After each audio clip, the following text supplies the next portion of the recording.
Hi hello ಸ್ನೇಹಿತರೆ, ನಮಸ್ತೆ. Welcome back to Spoorthi study centre Koppal. ಇವತ್ತು VA ಎಕ್ಸಾಮ್ ಸಲುವಾಗಿ, HST ಎಕ್ಸಾಮ್ ಸಲುವಾಗಿ, GPS ಎಕ್ಸಾಮ್ ಸಲುವಾಗಿ, ಟೀಚರ್ ಪೋಸ್ಟ್ಗಳಿಗೆಲ್ಲರ ಸಲುವಾಗಿ ನಾವು ಅತ್ಯುತ್ತಮವಾಗಿರುವಂತಹ ಚಾಪ್ಟರ್ ವೈಸ್ MCQs ಅನ್ನ ಕಂಪ್ಯೂಟರ್ ಮೇಲೆ ತರ್ತಾ ಇದ್ದೀವಿ. ಈಗಾಗಲೇ ನಾವು 2-3 ಕ್ಲಾಸ್ಗಳನ್ನ ಮಾಡಿದ್ದೇವೆ. ಇದು ಮುಂದುವರೆದ ಕ್ಲಾಸ್ ಆಗಿರುತ್ತೆ. ಸೊ ನಿಮ್ಮ ಪರೀಕ್ಷೆಗೆ ಖಂಡಿತವಾಗಿಯೂ ಬಹುತೇಕ ಪ್ರಶ್ನೆಗಳು ಕವರ್ ಮಾಡಲಿದ್ದು 99% ಇಲ್ಲಿಂದನೇ ಬರ್ತವೆ. ಹೌದಾ? ಹಾಗಾಗಿ ಆ ರೀತಿ ಕಂಟೆಂಟ್ ಅನ್ನ ರೆಡಿ ಮಾಡಿ ನಿಮ್ಗೆ ಕೊಡ್ಲಿದ್ದೇವೆ, ಅದು ಉಚಿತವಾಗಿ. ಹೌದಾ? ನಿಮಗೆ ಇಷ್ಟ ಆದ್ರೆ like, share, subscribe. So very first I am coming to computer class third. ಹೌದಾ? ಈಗಾಗಲೇ ನಾವು ಬೇಸಿಕ್ ಕಂಪ್ಯೂಟರ್ ಬಗ್ಗೆ ಅಂದ್ರೆ ಹಿಸ್ಟ್ರಿ ಆಫ್ ದ ಕಂಪ್ಯೂಟರ್ನ ಇತಿಹಾಸ, ಅದರ ಕುರಿತು ಒಂದಿಷ್ಟು MCQs ಹಿಂದೆ ಡಿಸ್ಕಷನ್ ಮಾಡಿದ್ದೀವಿ. ಅದಾದ್ಮೇಲೆ hardware of the computer. Hardware ಅಂತಂದ್ರೆ ಏನು? ಯಾವುದನ್ನ ಮುಟ್ಟಲು, ಟಚೇಬಲ್ಸ್, ಕಂಪ್ಯೂಟರ್ ಕಾಂಪೋನೆಂಟ್ಸ್, ಪೆರಿಪೆರಲ್ಸ್ ಅಂತ ಏನ್ ಕರಿತೀವಿ ಅವುಗಳ ಕುರಿತು ಪಾಠವನ್ನು ಮಾಡಲಾಗಿದೆ. MCQs ಅನ್ನು ಡಿಸ್ಕಷನ್ ಮಾಡಲಾಗಿದೆ. ಈಗ ಈ ಕ್ಲಾಸ್ನಲ್ಲಿ ನಾವು ಯಾವ್ದನ್ನ ಡಿಸ್ಕಷನ್ ಮಾಡ್ತಾ ಇದ್ವಿ ಅಂದ್ರೆ ಸಾಫ್ಟ್ವೇರ್. ಈಗ ಹಾರ್ಡ್ವೇರ್ ಅಲ್ಲಿ ಇನ್ಪುಟ್ ಡಿವೈಸಸ್, ಔಟ್ಪುಟ್ ಡಿವೈಸಸ್, ಅವು ಹೇಗೆಲ್ಲ ಕೆಲಸ ಮಾಡ್ತಾವೆ ಅನ್ನೋದ್ರ ಬಗ್ಗೆ ಸಾಕಷ್ಟು ಪ್ರಶ್ನೆಗಳನ್ನು ಚರ್ಚೆ ಮಾಡಲಾಗಿದೆ. ಈಗ ಕಂಪ್ಯೂಟರ್ ನಡಿಬೇಕಂದ್ರೆ ಮೇನ್ ಬೇಕಾಗಿರೋದು ಸಾಫ್ಟ್ವೇರ್. ಹಾರ್ಡ್ವೇರ್ ಮತ್ತು ಕಂಪ್ಯೂಟರ್ ನಡುವೆ ಕನೆಕ್ಷನ್ ಮಾಡಬೇಕಾಗಿರೋದೇ ಇದು. ಸೊ ಇದರ ಮೇಲೆನೆ ಕಂಪ್ಯೂಟರ್ ಕೆಲಸವನ್ನ ನಿರ್ವಹಿಸ್ತಾ ಇದೆ.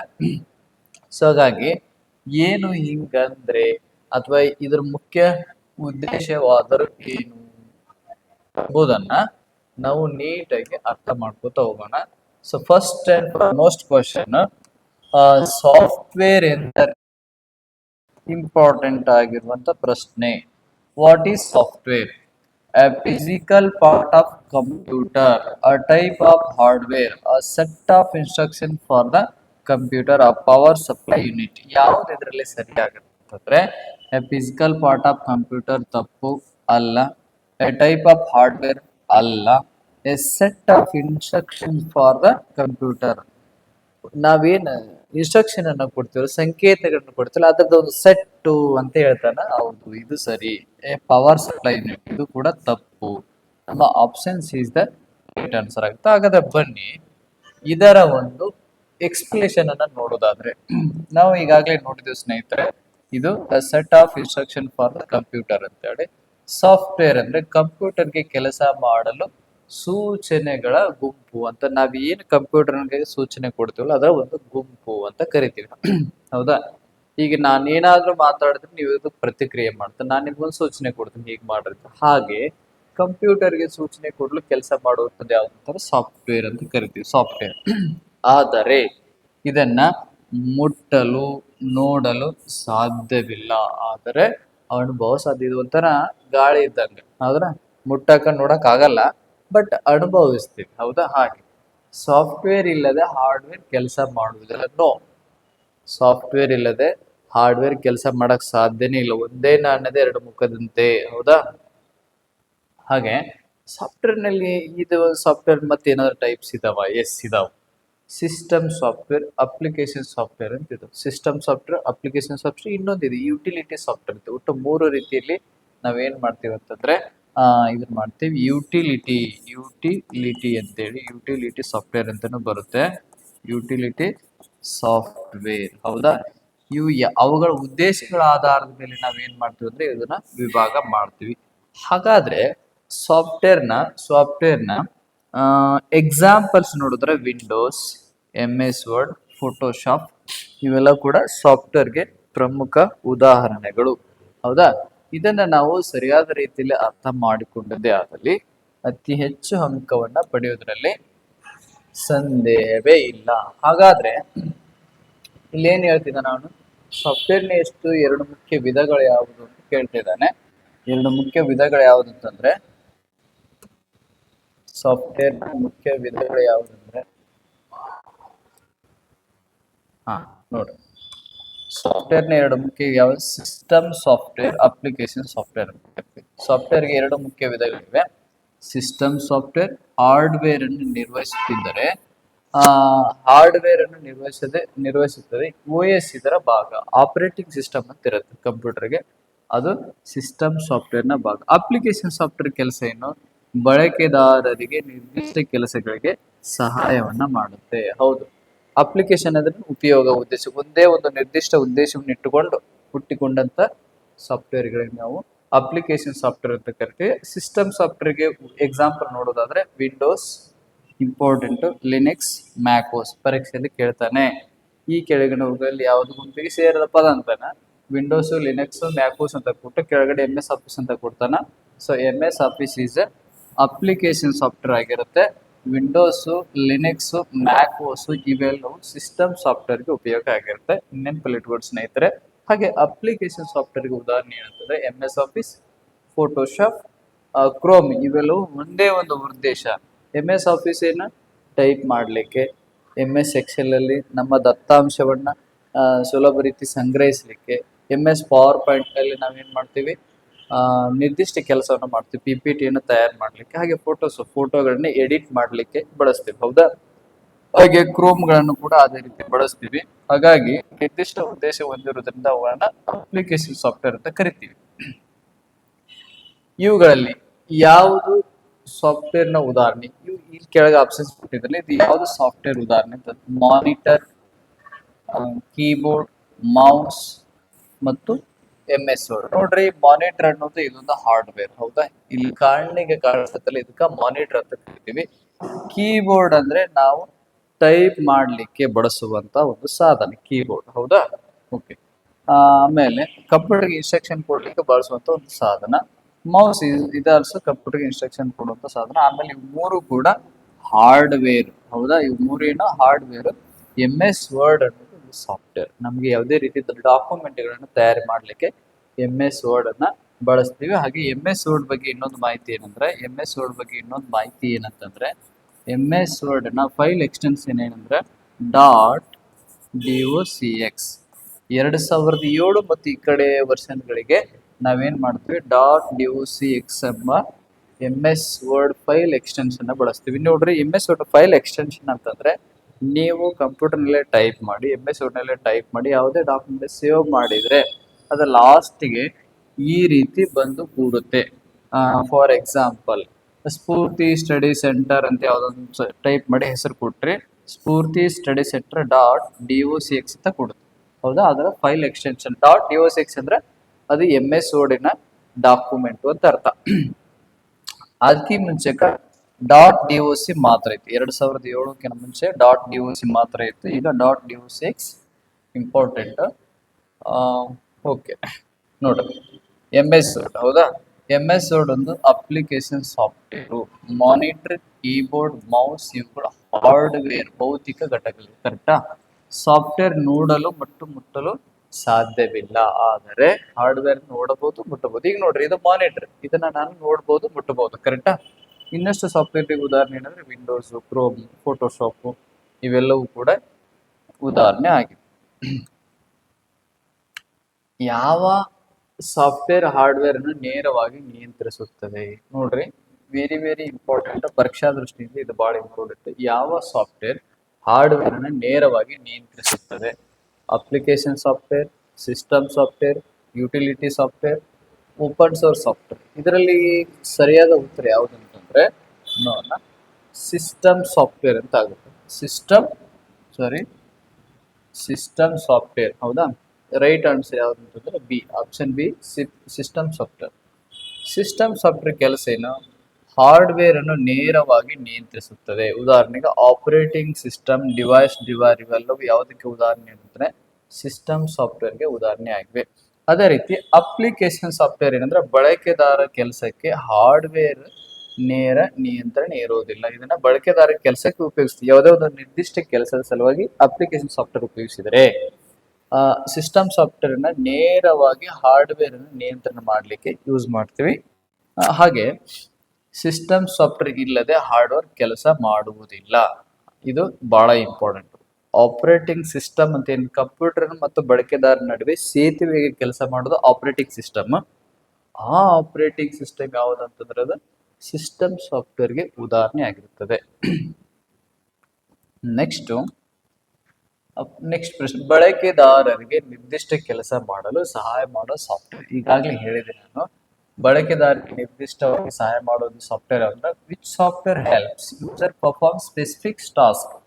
Application software, system software, firmware, Beas ಅಂತೇಳಿ. ಇದಕ್ಕೆ ನಿಮ್ಗಾಗ್ಲೇ ಆನ್ಸರ್ ಗೊತ್ತಿದೆ. ಈಗ ಅಪ್ಲಿಕೇಶನ್ ಸಾಫ್ಟ್ವೇರ್ ಅಂತೇಳಿ, ಯಾಕಂದ್ರೆ ಬಳಕೆದಾರರಿಗೆ ಸಹಾಯವಾಗಲೆಂದೇ ನೇರವಾಗಿ ನಿರ್ದಿಷ್ಟ ಉದ್ದೇಶವನ್ನು ಇಟ್ಟುಕೊಂಡು ಹುಟ್ಟಿಕೊಂಡ ಸಾಫ್ಟ್ವೇರ್ಗಳನ್ನ ನಾವು ಅಪ್ಲಿಕೇಶನ್ ಸಾಫ್ಟ್ವೇರ್ ಅಂತ ಕರೆದ್ವಿ.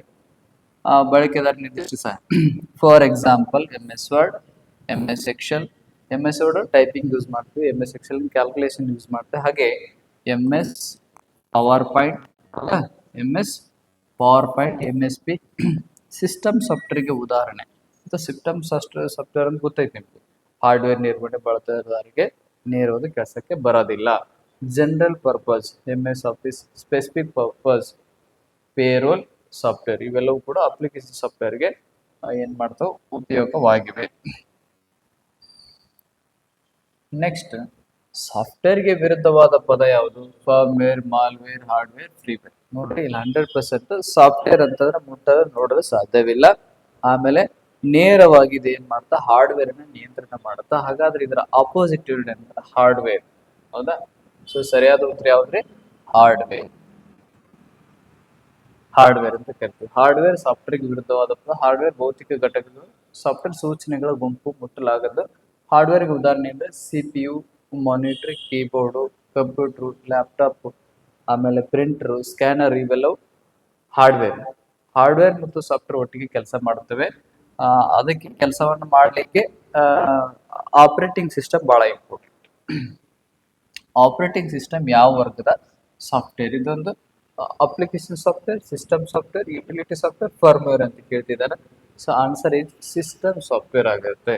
ಆಪರೇಟಿಂಗ್ ಸಿಸ್ಟಮ್ ಅಂದ್ರೆ ಸಿಸ್ಟಮ್ನ ಒಳಗಿರುವ ಸಾಫ್ಟ್ವೇರ್ ಅನ್ನ ಅಥವಾ ಸಿಸ್ಟಮ್ ಕೆಲಸ ಮಾಡ್ಲಿಕ್ಕೆ, ಇದಕ್ಕೆಲ್ಲ ಸಿಸ್ಟಮ್ ಅಂತ ಕರಿತೀವಿ. ಹೌದಾ? ಇದಕ್ಕೆಲ್ಲ ಇಷ್ಟೆಲ್ಲ ಜೋಡಿಸಿ ಮಾಡಿ ಇದಕ್ಕೆ ಇದೊಂದು ವ್ಯವಸ್ಥೆಗಳ ಗುಂಪು. ಆ ಸಿಸ್ಟಮ್ ಕೆಲಸ ಮಾಡ್ಲಿಕ್ಕೆ, ಆಪರೇಟ್ ಮಾಡ್ಲಿಕ್ಕೆ, ಕಾರ್ಯಾಚರಣೆ ಅಂತ ಕರಿತೀವಿ. ಕೆಲಸ ಮಾಡ್ಲಿಕ್ಕೆ ಇರುವಂತಹ ಸಾಫ್ಟ್ವೇರ್ ನಾವು ಆಪರೇಟಿಂಗ್ ಸಿಸ್ಟಮ್, ಕಾರ್ಯಾಚರಣೆ ವ್ಯವಸ್ಥೆ, OS ಅಂತ ಕರಿತೀವಿ. ಇದು ಸಿಸ್ಟಮ್ ಸಾಫ್ಟ್ವೇರ್ಗೆ ಬರುತ್ತೆ. ಸಿಸ್ಟಮ್ ಸಾಫ್ಟ್ವೇರ್ಗೆ ಇದು ಉಪಯುಕ್ತ. OS ಹಾರ್ಡ್ವೇರ್ ಮತ್ತು ಬಳಕೆದಾರರ ನಡುವೆ ಸೇತುವೆ ಹಾಗೆ ಕೆಲಸ ಮಾಡುತ್ತಾ. ನೋಡ್ರಿ, ಇಂಪಾರ್ಟೆಂಟ್ ಆಗಿರುವಂತ ಪಾಯಿಂಟು. OS ಅಂದ್ರೆ ಆಪರೇಟಿಂಗ್ ಸಿಸ್ಟಮ್ ಅಂತೇಳಿ. ಹಾರ್ಡ್ವೇರ್ ಮತ್ತು ಬಳಕೆದಾರ ನಡುವೆ ಸೇತುವೆಯಾಗಿ ಕೆಲಸ ಮಾಡುವುದು ಯಾವುದಂತಂದ್ರೆ operating system. Very very important. ಹೌದಾ? ಹಾಗೆ OS ಆಪರೇಟಿಂಗ್ ಸಂಪನ್ಮೂಲಗಳು CPU ಮತ್ತು ಮೆಮೊರಿಯನ್ನ ನಿರ್ವಹಿಸುತ್ತದೆ. OSಗೆ ಉದಾಹರಣೆ ಏನಂದ್ರೆ ವಿಂಡೋಸ್, ಇಂಪಾರ್ಟೆಂಟ್. ವಿಂಡೋಸ್, ಲಿನಕ್ಸ್, ಮ್ಯಾಕ್ ಓಸ್, ಆಂಡ್ರಾಯ್ಡ್. ನೋಡ್ರಿ, ವಿಂಡೋಸ್ ಅನ್ನ ನಾವು ಕಂಪ್ಯೂಟರ್ ನಲ್ಲಿ ಬಳಸ್ತೀವಿ, ಲಿನಕ್ಸ್ ಅನ್ನು ಕಂಪ್ಯೂಟರ್ ನಲ್ಲಿ ಬರುತ್ತೆ, ಮ್ಯಾಕ್ ಓಸ್ ಅನ್ನ ನಾವು ಆಪಲ್ ಕಂಪನಿಯ ಸಾಧನಗಳಲ್ಲಿ ಬಳಸ್ತೀವಿ. ಆಂಡ್ರಾಯ್ಡ್, ಈಗ ನಾವು ಬಳಸುವಂತ ಮೊಬೈಲ್ ಎಲ್ಲವೂ ಕೂಡ ಆಂಡ್ರಾಯ್ಡ್ ಆಗಿರುವಂತದ್ದು. ಸಿಸ್ಟಮ್ ಸಾಫ್ಟ್ವೇರ್ಗೆ ಇತರ ಉದಾಹರಣೆ ಏನಂದ್ರೆ ಡಿವೈಸ್ ಡ್ರೈವರ್, ಕಂಪೈಲರ್ ಅಂತ ಕರಿತೀವಿ. ಹೌದಾ? ಕಂಪೈಲರು, ಡಿವೈಸ್ ಡ್ರೈವರ್ ಸಿಸ್ಟಮ್ ಸಾಫ್ಟ್ವೇರ್ಗೆ ಉದಾಹರಣೆ. ನೆಕ್ಸ್ಟ್, ಡಿವೈಸ್ ಡ್ರೈವರ್ ಯಾವ ವರ್ಗದ ಸಾಫ್ಟ್ವೇರ್? ಈಗಾಗಲೇ ನೋಡಿದ್ವಿ ನಾವು. ಇದೊಂದು ಸಿಸ್ಟಮ್ ಸಾಫ್ಟ್ವೇರ್ ಆಗಿರುತ್ತೆ. ಇದೊಂದು ಸಿಸ್ಟಮ್ ಸಾಫ್ಟ್ವೇರ್ ಆಗಿರುತ್ತೆ. ಸೊ ಡಿವೈಸ್ ಡ್ರೈವರ್ ಸಿಸ್ಟಮ್ ಸಾಫ್ಟ್ವೇರ್ಗೆ ಸೇರಿದೆ. ಡಿವೈಸ್ ಡ್ರೈವರ್ ಹಾರ್ಡ್ವೇರ್ ಮತ್ತು, ನೋಡ್ರಿ, ಇದ್ರ ಕೆಲಸ ಏನಂದ್ರೆ ಹಾರ್ಡ್ವೇರ್ ಮತ್ತು OS ಆಪರೇಟಿಂಗ್ ಸಿಸ್ಟಮ್ ನಡುವೆ ಸೇತುವೆಯಾಗಿ ಕೆಲಸ ಮಾಡುತ್ತೆ. ಹೌದಾ? ಡಿವೈಸ್ ಡ್ರೈವರ್ ಹಾರ್ಡ್ವೇರ್ ಮತ್ತು OS ಅಂದ್ರೆ ಆಪರೇಟಿಂಗ್ ಸಿಸ್ಟಮ್ ನಡುವೆ ಸೇತುವೆ ಕೆಲಸ ಮಾಡುತ್ತೆ. ಪ್ರತಿ ಹಾರ್ಡ್ವೇರ್ ಡಿವೈಸ್ ಡ್ರೈವರ್ಗೆ ಪ್ರತ್ಯೇಕ ಡ್ರೈವರ್ಗಳು ಬೇಕು. Printer driver, graphics card driver, driver ಇಲ್ಲದ ಡಿವೈಸ್ಗಳು ಸರಿಯಾಗಿ ಕೆಲಸವನ್ನ ಮಾಡುವುದಿಲ್ಲ. ಹೌದಾ? ಅಂದ್ರೆ it's looks like connector type ಇರ್ತಾವ. ನೆನಪಲ್ಲಿ ಇಟ್ಕೊಡಿ. ಕಂಪೈಲರ್, ನೋಡ್ರಿ, ಇದನ್ನ ಆಲ್ರೆಡಿ ಪ್ರಶ್ನೆಯನ್ನ ಹಿಂದೆ ಸಾಕಷ್ಟು ಬಾರಿ ಪ್ರಶ್ನೆ ಆಗಿದೆ. ಇಂಪಾರ್ಟೆಂಟ್, ವೆರಿ ವೆರಿ ಇಂಪಾರ್ಟೆಂಟ್ ಆಗಿರೋದು ಕಂಪೈಲರ್. ಹೌದಾ? ಕಂಪೈಲರ್ ಯಾವ ವರ್ಗದ software? Compiler belongs to which category of software? ಹೌದಾ? Application software, utility software, system software, firmware. So answer is ಯಾವ್ದಂತ ನೋಡೋಣ. ಆನ್ಸರ್ ಯಾವ್ದಾಗುತ್ತೆ ಅಂದ್ರೆ ಇದು ಕೂಡ ಸಿಸ್ಟಮ್ ಸಾಫ್ಟ್ವೇರ್ಗೆ ಉದಾಹರಣೆ ಆಗಿದೆ. System software. ನೋಡ್ರಿ, ಕಂಪೈಲರ್ ಸಿಸ್ಟಮ್ ಸಾಫ್ಟ್ವೇರ್ಗೆ ಸೇರಿದೆ. ಕಂಪೈಲರ್ನ ಸೋರ್ಸ್ ಕೋಡ್ ಅನ್ನು ಮಷಿನ್ ಕೋಡ್ಗೆ ನೇರವಾಗಿ ಬದಲಾಯಿಸುತ್ತೆ. ನೋಡಿ, ಇದು ಏನಂದ್ರೆ ಸೋರ್ಸ್ ಕೋಡನ್ನು ಮಷಿನ್ ಕೋಡ್ಗೆ ಬದಲಾಯಿಸುತ್ತೆ. ಕಂಪೈಲರ್ ಸಂಪೂರ್ಣ ಕೋಡನ್ನು ಒಮ್ಮೆಗೆ ಅನುವಾದಿಸುತ್ತದೆ. ಆದರೆ ಇನ್ನೊಂದು ಬರುತ್ತೆ, ಈ ಅನುವಾದಕ ಅಂತ ಬರುತ್ತೆ. ಇವೆಲ್ಲ ಅನುವಾದಕ, ಟ್ರಾನ್ಸ್ಲೇಟರ್ ಅಂತ ಕರಿತೀವಿ. ಕಂಪ್ಯೂಟರ್ ಭಾಷೆಯನ್ನು ನಾವು ಮಷಿನ್ ಭಾಷೆಗೆ ಬದಲಾಯಿಸಬೇಕಾದ್ರೆ ಇವುಗಳನ್ನ ಉಪಯೋಗಿಸ್ತೀವಿ. ಇಂಟರ್ಪ್ರಿಟರ್ ಅನ್ನೋದು ಲೈನ್ ಬೈ ಲೈನ್ ಅನುವಾದ ಮಾಡಿದ್ರೆ, ಕಂಪೈಲರ್ ಏನ್ ಮಾಡುತ್ತೆ, ಸಂಪೂರ್ಣ ಕೂಡ ಒಮ್ಮೆಗೆ ಅನುವಾದ ಮಾಡುತ್ತೆ. ಹೌದಾ, ಇಂಪಾರ್ಟೆಂಟ್ ಆಗಿರುವಂಥದ್ದು. ಉದಾಹರಣೆಗೆ C, C plus plus, Python. C plus plus ಯಾವುದಕ್ಕೆ ಉದಾಹರಣೆ ಅಂದ್ರೆ ಕಂಪೈಲರ್ಗೆ ಉದಾಹರಣೆ. ಸಿ ಪ್ಲಸ್ ಪ್ಲಸ್ ಇವು ಲ್ಯಾಂಗ್ವೇಜಸ್ ಇವು. ಹೌದಾ, ಪೈಥಾನ್ ಅನ್ನೋದು ಇಂಟರ್ಪ್ರಿಟರ್ಗೆ ಉದಾಹರಣೆ. ಈ ರೀತಿಯ ಪ್ರಶ್ನೆಗಳನ್ನ ಒಳಹೊಕ್ಕು ಕೇಳುವಂತ ಸಾಕಷ್ಟು ಅವಕಾಶಗಳಿರೋದ್ರಿಂದ ನೀವು ಸ್ವಲ್ಪ ಡೆಪ್ತ್ ಆಗಿ ತಿಳ್ಕೊಳ್ಳೋದು ಬಹಳ ಒಳಿತು. ಹಾಗೆ ಕಂಪ್ಯೂಟರ್ನ ಸಂಪನ್ಮೂಲಗಳನ್ನ ಸಂಪನ್ಮೂಲಗಳನ್ನು ಯಾವುದು ನಿರ್ವಹಿಸುತ್ತದೆ ಅಂತ ಕೇಳಿದಾನೆ. Operating system, MS Excel, Photoshop, web browser. So answer is, ನಿಮ್ಗೆ ಈಗಾಗಲೇ ಗೊತ್ತಿದೆ ಆನ್ಸರ್ ಯಾವ್ದಾಗುತ್ತೆ ಅಂದ್ರೆ ಇದರಲ್ಲಿ ಆಪರೇಟಿಂಗ್ ಸಿಸ್ಟಮ್. ಆಪರೇಟಿಂಗ್ ಸಿಸ್ಟಮ್ ಕಂಪ್ಯೂಟರ್ನ ಸಂಪನ್ಮೂಲ ನಿರ್ವಹಿಸುತ್ತೆ. ಸಂಪನ್ಮೂಲಗಳಂದ್ರೆ ಯಾವ? CPU, memory, storage, input output devices, OS. ಬಹು ಪ್ರೋಗ್ರಾಮ್ಗಳ ನಡುವೆ ಸಂಪನ್ಮೂಲಗಳನ್ನ ಹಂಚಿಕೆ ಮಾಡುತ್ತದೆ. ಅಂದ್ರೆ CPU ಅದು ಸೆಂಟ್ರಲ್ ಪ್ರೊಸೆಸಿಂಗ್ ಯೂನಿಟ್ ಅಂತ ಕರಿತೀವಿ. ಮೆಮರಿ, ರ್ಯಾಮ್, ರೋಮ್ ಅಂತ ಕರಿತೀವಿ. Storage, input output devices. ಹೌದಾ, ಇನ್ಪುಟ್ ಔಟ್ಪುಟ್ ಡಿವೈಸಸ್ ಅಂದ್ರೆ ನಿಮ್ಗೆ ಗೊತ್ತಿದೆ, ಯಾವುದು ಕಂಪ್ಯೂಟರ್ಗೆ ಮಾಹಿತಿ ನೀಡುತ್ತದೆ ಅದನ್ನು ನಾವು ಇನ್ಪುಟ್ ಡಿವೈಸ್ ಅಂತ ಕರೆದ್ರೆ, ಯಾವುದು ಕಂಪ್ಯೂಟರ್ ನಮ್ಮ ಕಚ್ಚಾ ದತ್ತಾಂಶವನ್ನ ಶುದ್ಧ ದತ್ತಾಂಶವಾಗಿ ಮಾಹಿತಿಯನ್ನಾಗಿ ಪರಿವರ್ತನೆ ಮಾಡೋದು ಯಾವ್ದಂದ್ರೆ ಔಟ್ಪುಟ್ ಡಿವೈಸಸ್. ಅವು ಕೂಡ ಇಂಪಾರ್ಟೆಂಟು. ಈಗ ಅದೇ ರೀತಿ MS Excel, Photoshop, browser, application ಸಾಫ್ಟ್ವೇರ್ಗಳನ್ನ ಏನ್ ಮಾಡ್ತಾವೆ, ಉದಾಹರಣೆ ಆಗಿವೆ. ಇವು ರಿಸೋರ್ಸ್ ಅನ್ನ ಏನ್ ಮಾಡ್ತಾ ನಿರ್ವಹಿಸುವುದಿಲ್ಲ. ಇವೇನು CPU ಕಂಟ್ರೋಲ್ ಮಾಡ್ತಾವ? MS CPU ಕಂಟ್ರೋಲ್ ಮಾಡುತ್ತೆ? ಇಲ್ಲ. ಫೋಟೋಶಾಪ್ ಪ್ರಿಂಟರ್ ಕಂಟ್ರೋಲ್ ಮಾಡುತ್ತಾ? ಇಲ್ಲ. ಬ್ರೌಸರ್ ಏನ್ ಮಾಡುತ್ತೆ? ಮೆಮರಿ ಕಂಟ್ರೋಲ್ ಮಾಡುತ್ತೆ? ಇಲ್ಲ. ಅದಕ್ಕೆ ಯಾವುದೇ ರೀತಿ ಸಂಬಂಧ ಇಲ್ಲ. ಆದರೆ ಆಪರೇಟಿಂಗ್ ಸಿಸ್ಟಮ್ ಇಲ್ಲದೆ ಬೇರೆ ಸಾಫ್ಟ್ವೇರ್ಗಳು ಕೆಲಸ ಮಾಡೋದಿಲ್ಲ. ಎಲ್ಲದಕ್ಕೂ ಆಪರೇಟಿಂಗ್ ಸಿಸ್ಟಮ್ ಕಡ್ಡಾಯ. ಅದು ಇಲ್ಲ ಅಂತಂದ್ರೆ ಯಾವ ಸಾಫ್ಟ್ವೇರ್ಗಳು ಕೆಲಸ ಮಾಡುವುದಿಲ್ಲ. ಹಾಗೆ ಹಾರ್ಡ್ವೇರ್ ಮತ್ತು ಬಳಕೆದಾರ ನಡುವೆ ಸೇತುವೆಯಾಗಿ ಕೆಲಸ ಮಾಡುವುದು ಯಾವುದು ಅಂತ ಕೇಳಿದ್ದೇನೆ. ನೋಡಿ, ಇದರಲ್ಲಿ what acts as an interface between hardware and software. So ನೋಡ್ರಿ, ಹಾರ್ಡ್ವೇರ್ ಮತ್ತು ಸಾಫ್ಟ್ವೇರ್ ನಡುವೆ ಕೆಲಸ ಮಾಡೋದು ಯಾವ್ದು ಅಂತ ಕೇಳ್ತಿದಾರ. ಸೊ ಇಂಪಾರ್ಟೆಂಟ್, ಸಾರಿ ಸಾಫ್ಟ್ವೇರ್ ಅಲ್ಲ, ಯೂಸರ್, ಬಳಕೆದಾರ ಅಂದ್ರೆ ನಾವು. ಹೌದಾ, ಇದು ಹಾರ್ಡ್ವೇರ್ ನಮ್ಮ ನಡುವೆ ಒಂದು ಸೇತುವೆಯಾಗಿ ಕೆಲಸ ಮಾಡುತ್ತೆ. ಹೌದಾ, ಏನೋ ಒಂದು ಇದೆ ಇಲ್ಲಿ. ಹೌದಾ, ಅದಕ್ಕೆ ಏನಂತ ಕೇಳ್ತೀವಿ ಅಂತೇಳಿ ಪ್ರಶ್ನೆಯನ್ನ ಹಾಕಿದ್ದಾರೆ. ಸೊ ಆನ್ಸರ್ ಇದಂದ್ರೆ ಆಪರೇಟಿಂಗ್ ಸಿಸ್ಟಮ್, OS ಅಂತ ಕರಿತೀವಿ. OS, ಆಪರೇಟಿಂಗ್ ಸಿಸ್ಟಮ್ ಅಂತೇಳಿ. ಆಪರೇಟಿಂಗ್ ಸಿಸ್ಟಮ್ ಹಾರ್ಡ್ವೇರ್ ಮತ್ತು ಯೂಸರ್ ನಡುವೆ ಸೇತುವೆಯಾಗಿ ಕೆಲಸ ಮಾಡುತ್ತೆ. OS ಐಕಾನ್ಸ್, ವಿಂಡೋಸ್ಗಳ ಮೂಲಕ ಸುಲಭ ಬಳಕೆಯನ್ನ ನಮಗೆ ಒದಗಿಸುತ್ತೆ. ಆಂಟಿವೈರಸ್, ಬ್ರೌಸರ್, ಮೀಡಿಯಾ ಪ್ಲೇಯರ್ ನೋಡಿರ್ತೀರಿ ನೀವು. ಇವು ಅಪ್ಲಿಕೇಶನ್ ಸಾಫ್ಟ್ವೇರ್ಗೆ ಉದಾಹರಣೆ ಆಗಿವೆ. OS ಎಲ್ಲಾ ಪ್ರೋಗ್ರಾಮ್ಗಳಿಗೂ ಹಾರ್ಡ್ವೇರ್ ಪ್ರವೇಶ ಒದಗಿಸುತ್ತದೆ. ಉದಾಹರಣೆಗೆ ವಿಂಡೋಸ್, ಮ್ಯಾಕೋಸ್, ಲಿನಕ್ಸ್ ಇವೆಲ್ಲ ಆಪರೇಟಿಂಗ್ ಸಿಸ್ಟಮ್ಗೆ ಉದಾಹರಣೆ ಆಗಿದ್ದು ಇಂಪಾರ್ಟೆಂಟ್ ಆಗಿರುವಂಥದ್ದೇ ನೆನಪಲ್ಲಿ ಇಟ್ಕೋಬೇಕಾಗುತ್ತೆ. ಹಾಗೆ ಇನ್ನೊಂದು ಸೂಕ್ಷ್ಮ ಪ್ರಶ್ನೆಯನ್ನ ತಗೊಂಡ್ಬಂದಿದ್ದೇನೆ. ಕಂಪ್ಯೂಟರ್ ಆನ್ ಆದಾಗ ಮೊದಲು ಲೋಡ್ ಆಗೋ ಪ್ರೋಗ್ರಾಮ್ ಯಾವುದು ಅಂತ ಹೇಳ್ತಿದ್ದಾನ. MS word, web browser, antivirus, boot loader. ಇದು ಅಲ್ಲ. Boot loader is the right answer. ಹೌದಾ, ಕಂಪ್ಯೂಟರ್ ಆನ್ ಆದ ತಕ್ಷಣ ಬೂಟ್ ಲೋಡರ್ ಆನ್ ಆಗುತ್ತೆ. ನೋಡ್ರಿ, boot loader is the right answer. Boot loader computer on ಆದಾಗ ಮೊದಲು ಲೋಡ್ ಆಗುತ್ತದೆ. ಬೂಟ್ ಲೋಡರ್ ಅನ್ನು OS ಅನ್ನು ಮೆಮರಿಗೆ ಲೋಡ್ ಮಾಡುವ ಪ್ರಾರಂಭಿಸುತ್ತದೆ. ನೋಡ್ರಿ, OS ಆಪರೇಟಿಂಗ್ ಸಿಸ್ಟಮ್ ಮೆಮರಿಗೆ ಲೋಡ್ ಮಾಡಿ ಪ್ರಾರಂಭ ಮಾಡುತ್ತೆ. MS word, browser, antivirus OS ಅಂದ್ರೆ ಆಪರೇಟಿಂಗ್ ಸಿಸ್ಟಮ್ ಆನ್ ಆದ ನಂತರ ಕೆಲಸವನ್ನ ಮಾಡಲಿಕ್ಕೆ ನಮಗೆ ಓಪನ್ ಆಗ್ತವೆ. ಬೂಟ್ ಪ್ರಕ್ರಿಯೆ ಏನಂದ್ರೆ device, boot loader, operating system, ಇದನ್ನ ಬೂಟಿಂಗ್ ಪ್ರಕ್ರಿಯೆ ಅಂತ ಕರಿತೀವಿ. ಇಂಪಾರ್ಟೆಂಟ್ ಆಗಿರುವಂತದ್ದು ಈ ಸೀರೀಸ್ ಅನ್ನು ನೆನ್ಪಿಟ್ಕೋರಿ. BIOS, ಬೂಟ್ ಲೋಡರ್, OS, ಈ ಪ್ರಕ್ರಿಯೆಗೆ ಬೂಟಿಂಗ್ ಅಂತ ಕರಿತೀವಿ. ನೆಕ್ಸ್ಟ್ ಪ್ರಶ್ನೆ, ಹೊಸದಾಗಿರುವಂತ ಪ್ರಶ್ನೆ. ಹಾರ್ಡ್ವೇರ್ ಡಿವೈಸ್ಗಳು OS ಜೊತೆಗೆ ಸಂವಹನ ನಡೆಸಲು ಯಾವುದು ಅಗತ್ಯ? ಹಾರ್ಡ್ವೇರ್ ಡಿವೈಸ್ಗಳು OS ಜೊತೆಗೆ ಸಂವಹನ ನಡೆಸಲು ಯಾವುದು ಅಗತ್ಯ? Antivirus, compiler, device driver, media player. So ಇಲ್ಲೇ ಆನ್ಸರ್ ಏನಾಗುತ್ತೆ ನೋಡ್ರಿ, ಡಿವೈಸ್ ಡ್ರೈವರ್ ಆಗುತ್ತೆ. ಹೌದಾ? ಹಾರ್ಡ್ವೇರ್ ಮತ್ತು ಕಂಪ್ಯೂಟರ್ಗೆ ಏನು ಸಂಪರ್ಕ ಕಲ್ಪಿಸುತ್ತಲ್ಲ, ಅದಕ್ಕೆ ಬೇಕಾಗಿರೋದೇ ಡಿವೈಸ್ ಡ್ರೈವರ್ಗಳು. ಹೌದಾ? ಹಾರ್ಡ್ವೇರ್ ಮತ್ತು ಆಪರೇಟಿಂಗ್ ಸಿಸ್ಟಮ್ ನಡುವೆ ಸಂವಹನ ಅಂದ್ರೆ ಕಮ್ಯುನಿಕೇಶನ್ ಸಾಧ್ಯಗೊಳಿಸುವುದು ಯಾವುದು? Device driver. ಡಿವೈಸ್ ಅಂದ್ರೆ ಸಾಧನ. ಹೌದಾ? ಡ್ರೈವರ್ ಅಂದ್ರೆ ಅವ್ನು ಕನೆಕ್ಟ್ ಮಾಡುವಂಥದ್ದು ಅಷ್ಟೇ, ಸಿಂಪಲ್. ಪ್ರತಿ ಡಿವೈಸ್ಗೆ ವಿಶಿಷ್ಟ ಡಿವೈಸ್ ಡ್ರೈವರ್ಗಳು ಬೇಕು. ಡ್ರೈವರ್ ಇಲ್ಲದೆ ಹೊಸ ಹಾರ್ಡ್ವೇರ್ ಕೆಲಸ ಮಾಡದು.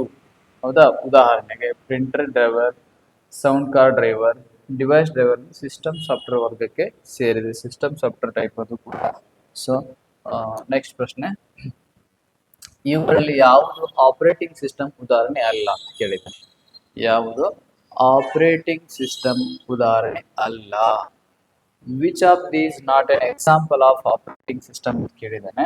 MS Excel, ವಿಂಡೋಸ್, ಮ್ಯಾಕೋಸ್ ಮತ್ತು ಹಿಂಗಂತ ಕೇಳಿದ್ದಾನೆ. ಸೊ ನೋಡ್ರಿ, ಮ್ಯಾಕೋಸ್ ಹೌದು, ಲಿನಕ್ಸ್ ಹೌದು, ವಿಂಡೋಸ್ ಇದು ಅಪ್ಲಿಕೇಶನ್ ಸಾಫ್ಟ್ವೇರ್. ಹೌದಾ? ನಾವು ಇದರಲ್ಲಿ ಹಿಂದೆ ಡಿಸ್ಕಷನ್ ಮಾಡಿದಾಗ ಇದೊಂದು ಅಪ್ಲಿಕೇಶನ್ ಸಾಫ್ಟ್ವೇರ್. ಇದ್ರ ಎಕ್ಸ್ಪ್ಲನೇಷನ್ ಅನ್ನ ನೋಡೋದಾದ್ರೆ ಏನಿದೆ, MS Excel ಎಂಬುದು ಅಪ್ಲಿಕೇಶನ್ ಸಾಫ್ಟ್ವೇರ್ಗೆ ಉದಾಹರಣೆಯಾಗಿದೆ. ಅಪ್ಲಿಕೇಶನ್ ಸಾಫ್ಟ್ವೇರ್ಗೆ ಉದಾಹರಣೆಯಾಗಿದೆ. ಹಾಗೆ MS Excel ಈಗ ನೋಡ್ರಿ, ಆಪರೇಟಿಂಗ್ ಸಿಸ್ಟಮ್ ಉದಾಹರಣೆ ವಿಂಡೋಸ್, ಲಿನಕ್ಸ್, ಮ್ಯಾಕೋಸ್ ಅಂತ ನೋಡಿದ್ವಿ ನಾವು. ಹಾಗೆ MS Excelಗೆ ಸ್ಪ್ರೆಡ್ ಶೀಟ್ ಕೆಲಸವನ್ನ ಮಾಡಲಿಕ್ಕೆ ಬಳಸ್ತೀವಿ. OS ಆಪರೇಟಿಂಗ್ ಸಂಪನ್ಮೂಲಗಳ ನಿರ್ವಹಣೆ ಮಾಡುತ್ತದೆ. MS Excel ಮಾಡುವುದಿಲ್ಲ. MS Excel OS ಮೇಲೆ ಚಲಿಸುತ್ತದೆ. ಅಂದ್ರೆ OS ಇದ್ದಾಗ ಮಾತ್ರ MS Excel ಕೆಲಸ ಮಾಡುತ್ತೆ ಅಂತ ಅರ್ಥ.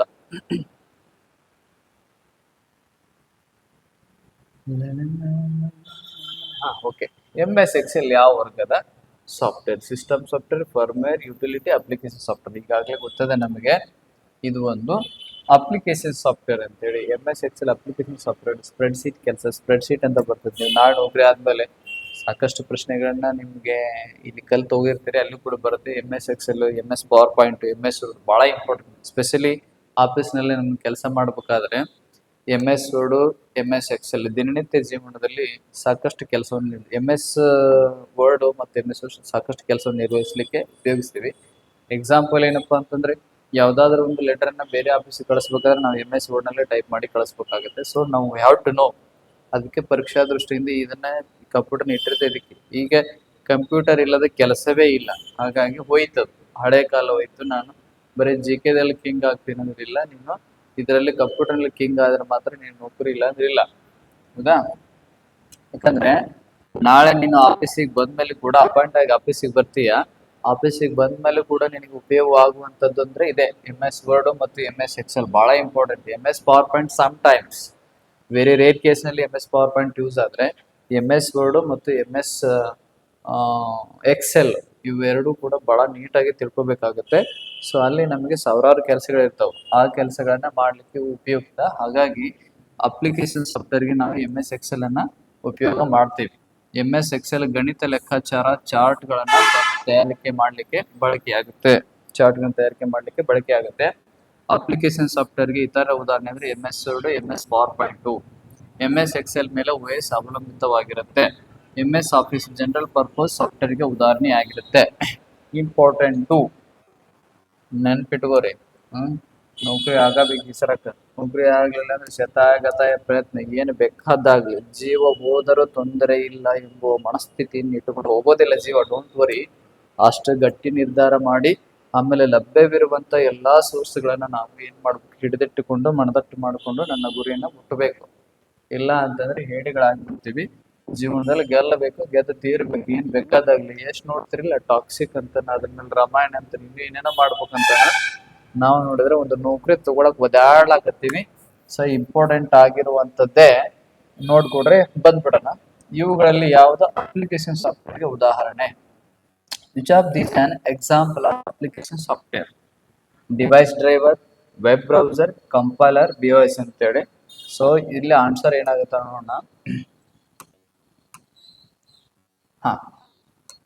ಇದಕ್ಕೆ ಎಕ್ಸಾಂಪಲ್ ಯಾವುದು ವೆಬ್ ಬ್ರೌಸರ್. ವೆಬ್ ಬ್ರೌಸರ್ ನಿಮ್ಗಾಗ್ಲೇ ಗೊತ್ತಿದೆ, ಕ್ರೋಮು, ಫೈರ್ ಫಾಕ್ಸ್, ಹೌದಾ?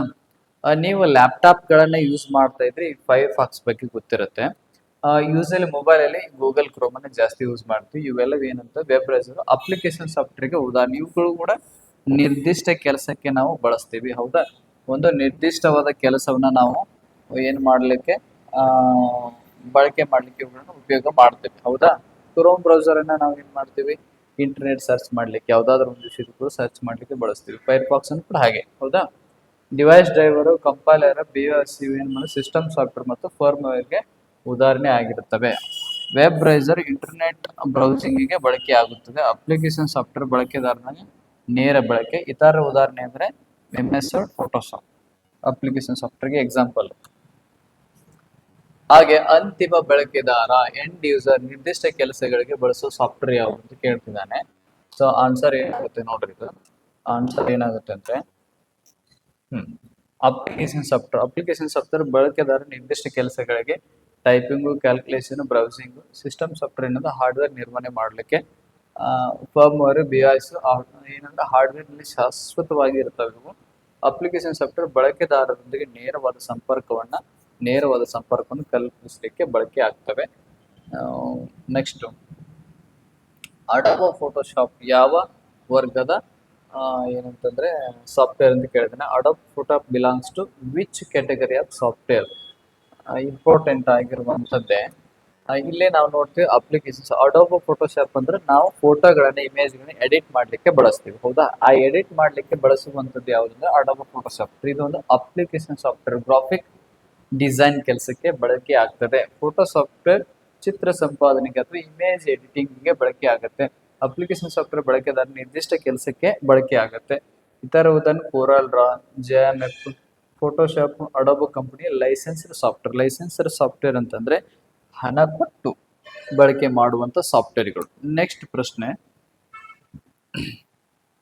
ಜನರಲ್ ಪರ್ಪಸ್ ಅಪ್ಲಿಕೇಶನ್ ಸಾಫ್ಟ್ವೇರ್ಗೆ ಉದಾಹರಣೆ ಯಾವುದು ಅಂತ ಕೇಳಿದ್ದಾನೆ. For example, what is an example of general purpose application software?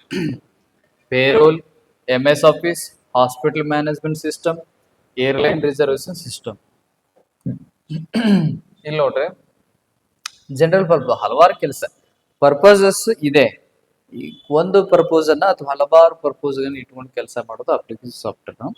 ಆ ಹಲವಾರು ಪರ್ಪಸ್ಗಳು ಇದ್ರೂ ಕೂಡ ಜನರಲ್ ಪರ್ಪಸ್, ಹಲವಾರು ಪರ್ಪಸ್ ಜನರಲ್ ಅಂತ ತಗೋತೀವಿ. ಸೊ ಅದಕ್ಕೆ ಉದಾಹರಣೆ ಯಾವ್ದ್ರೆ MS ಆಫೀಸ್ ನಲ್ಲಿ ಸಾಕಷ್ಟು ಕೆಲಸಗಳನ್ನ ಮಾಡ್ಬೋದು ನಾವು. MS ವರ್ಡ್ ಕೆಲಸ ಮಾಡ್ಬೋದು, MS ಎಕ್ಸೆಲ್ ಕೆಲಸ ಮಾಡ್ಬೋದು, ಆಮೇಲೆ MS ಪವರ್ ಪಾಯಿಂಟ್ ಕೆಲಸ ಮಾಡ್ಬೋದು, ಹೌದಾ?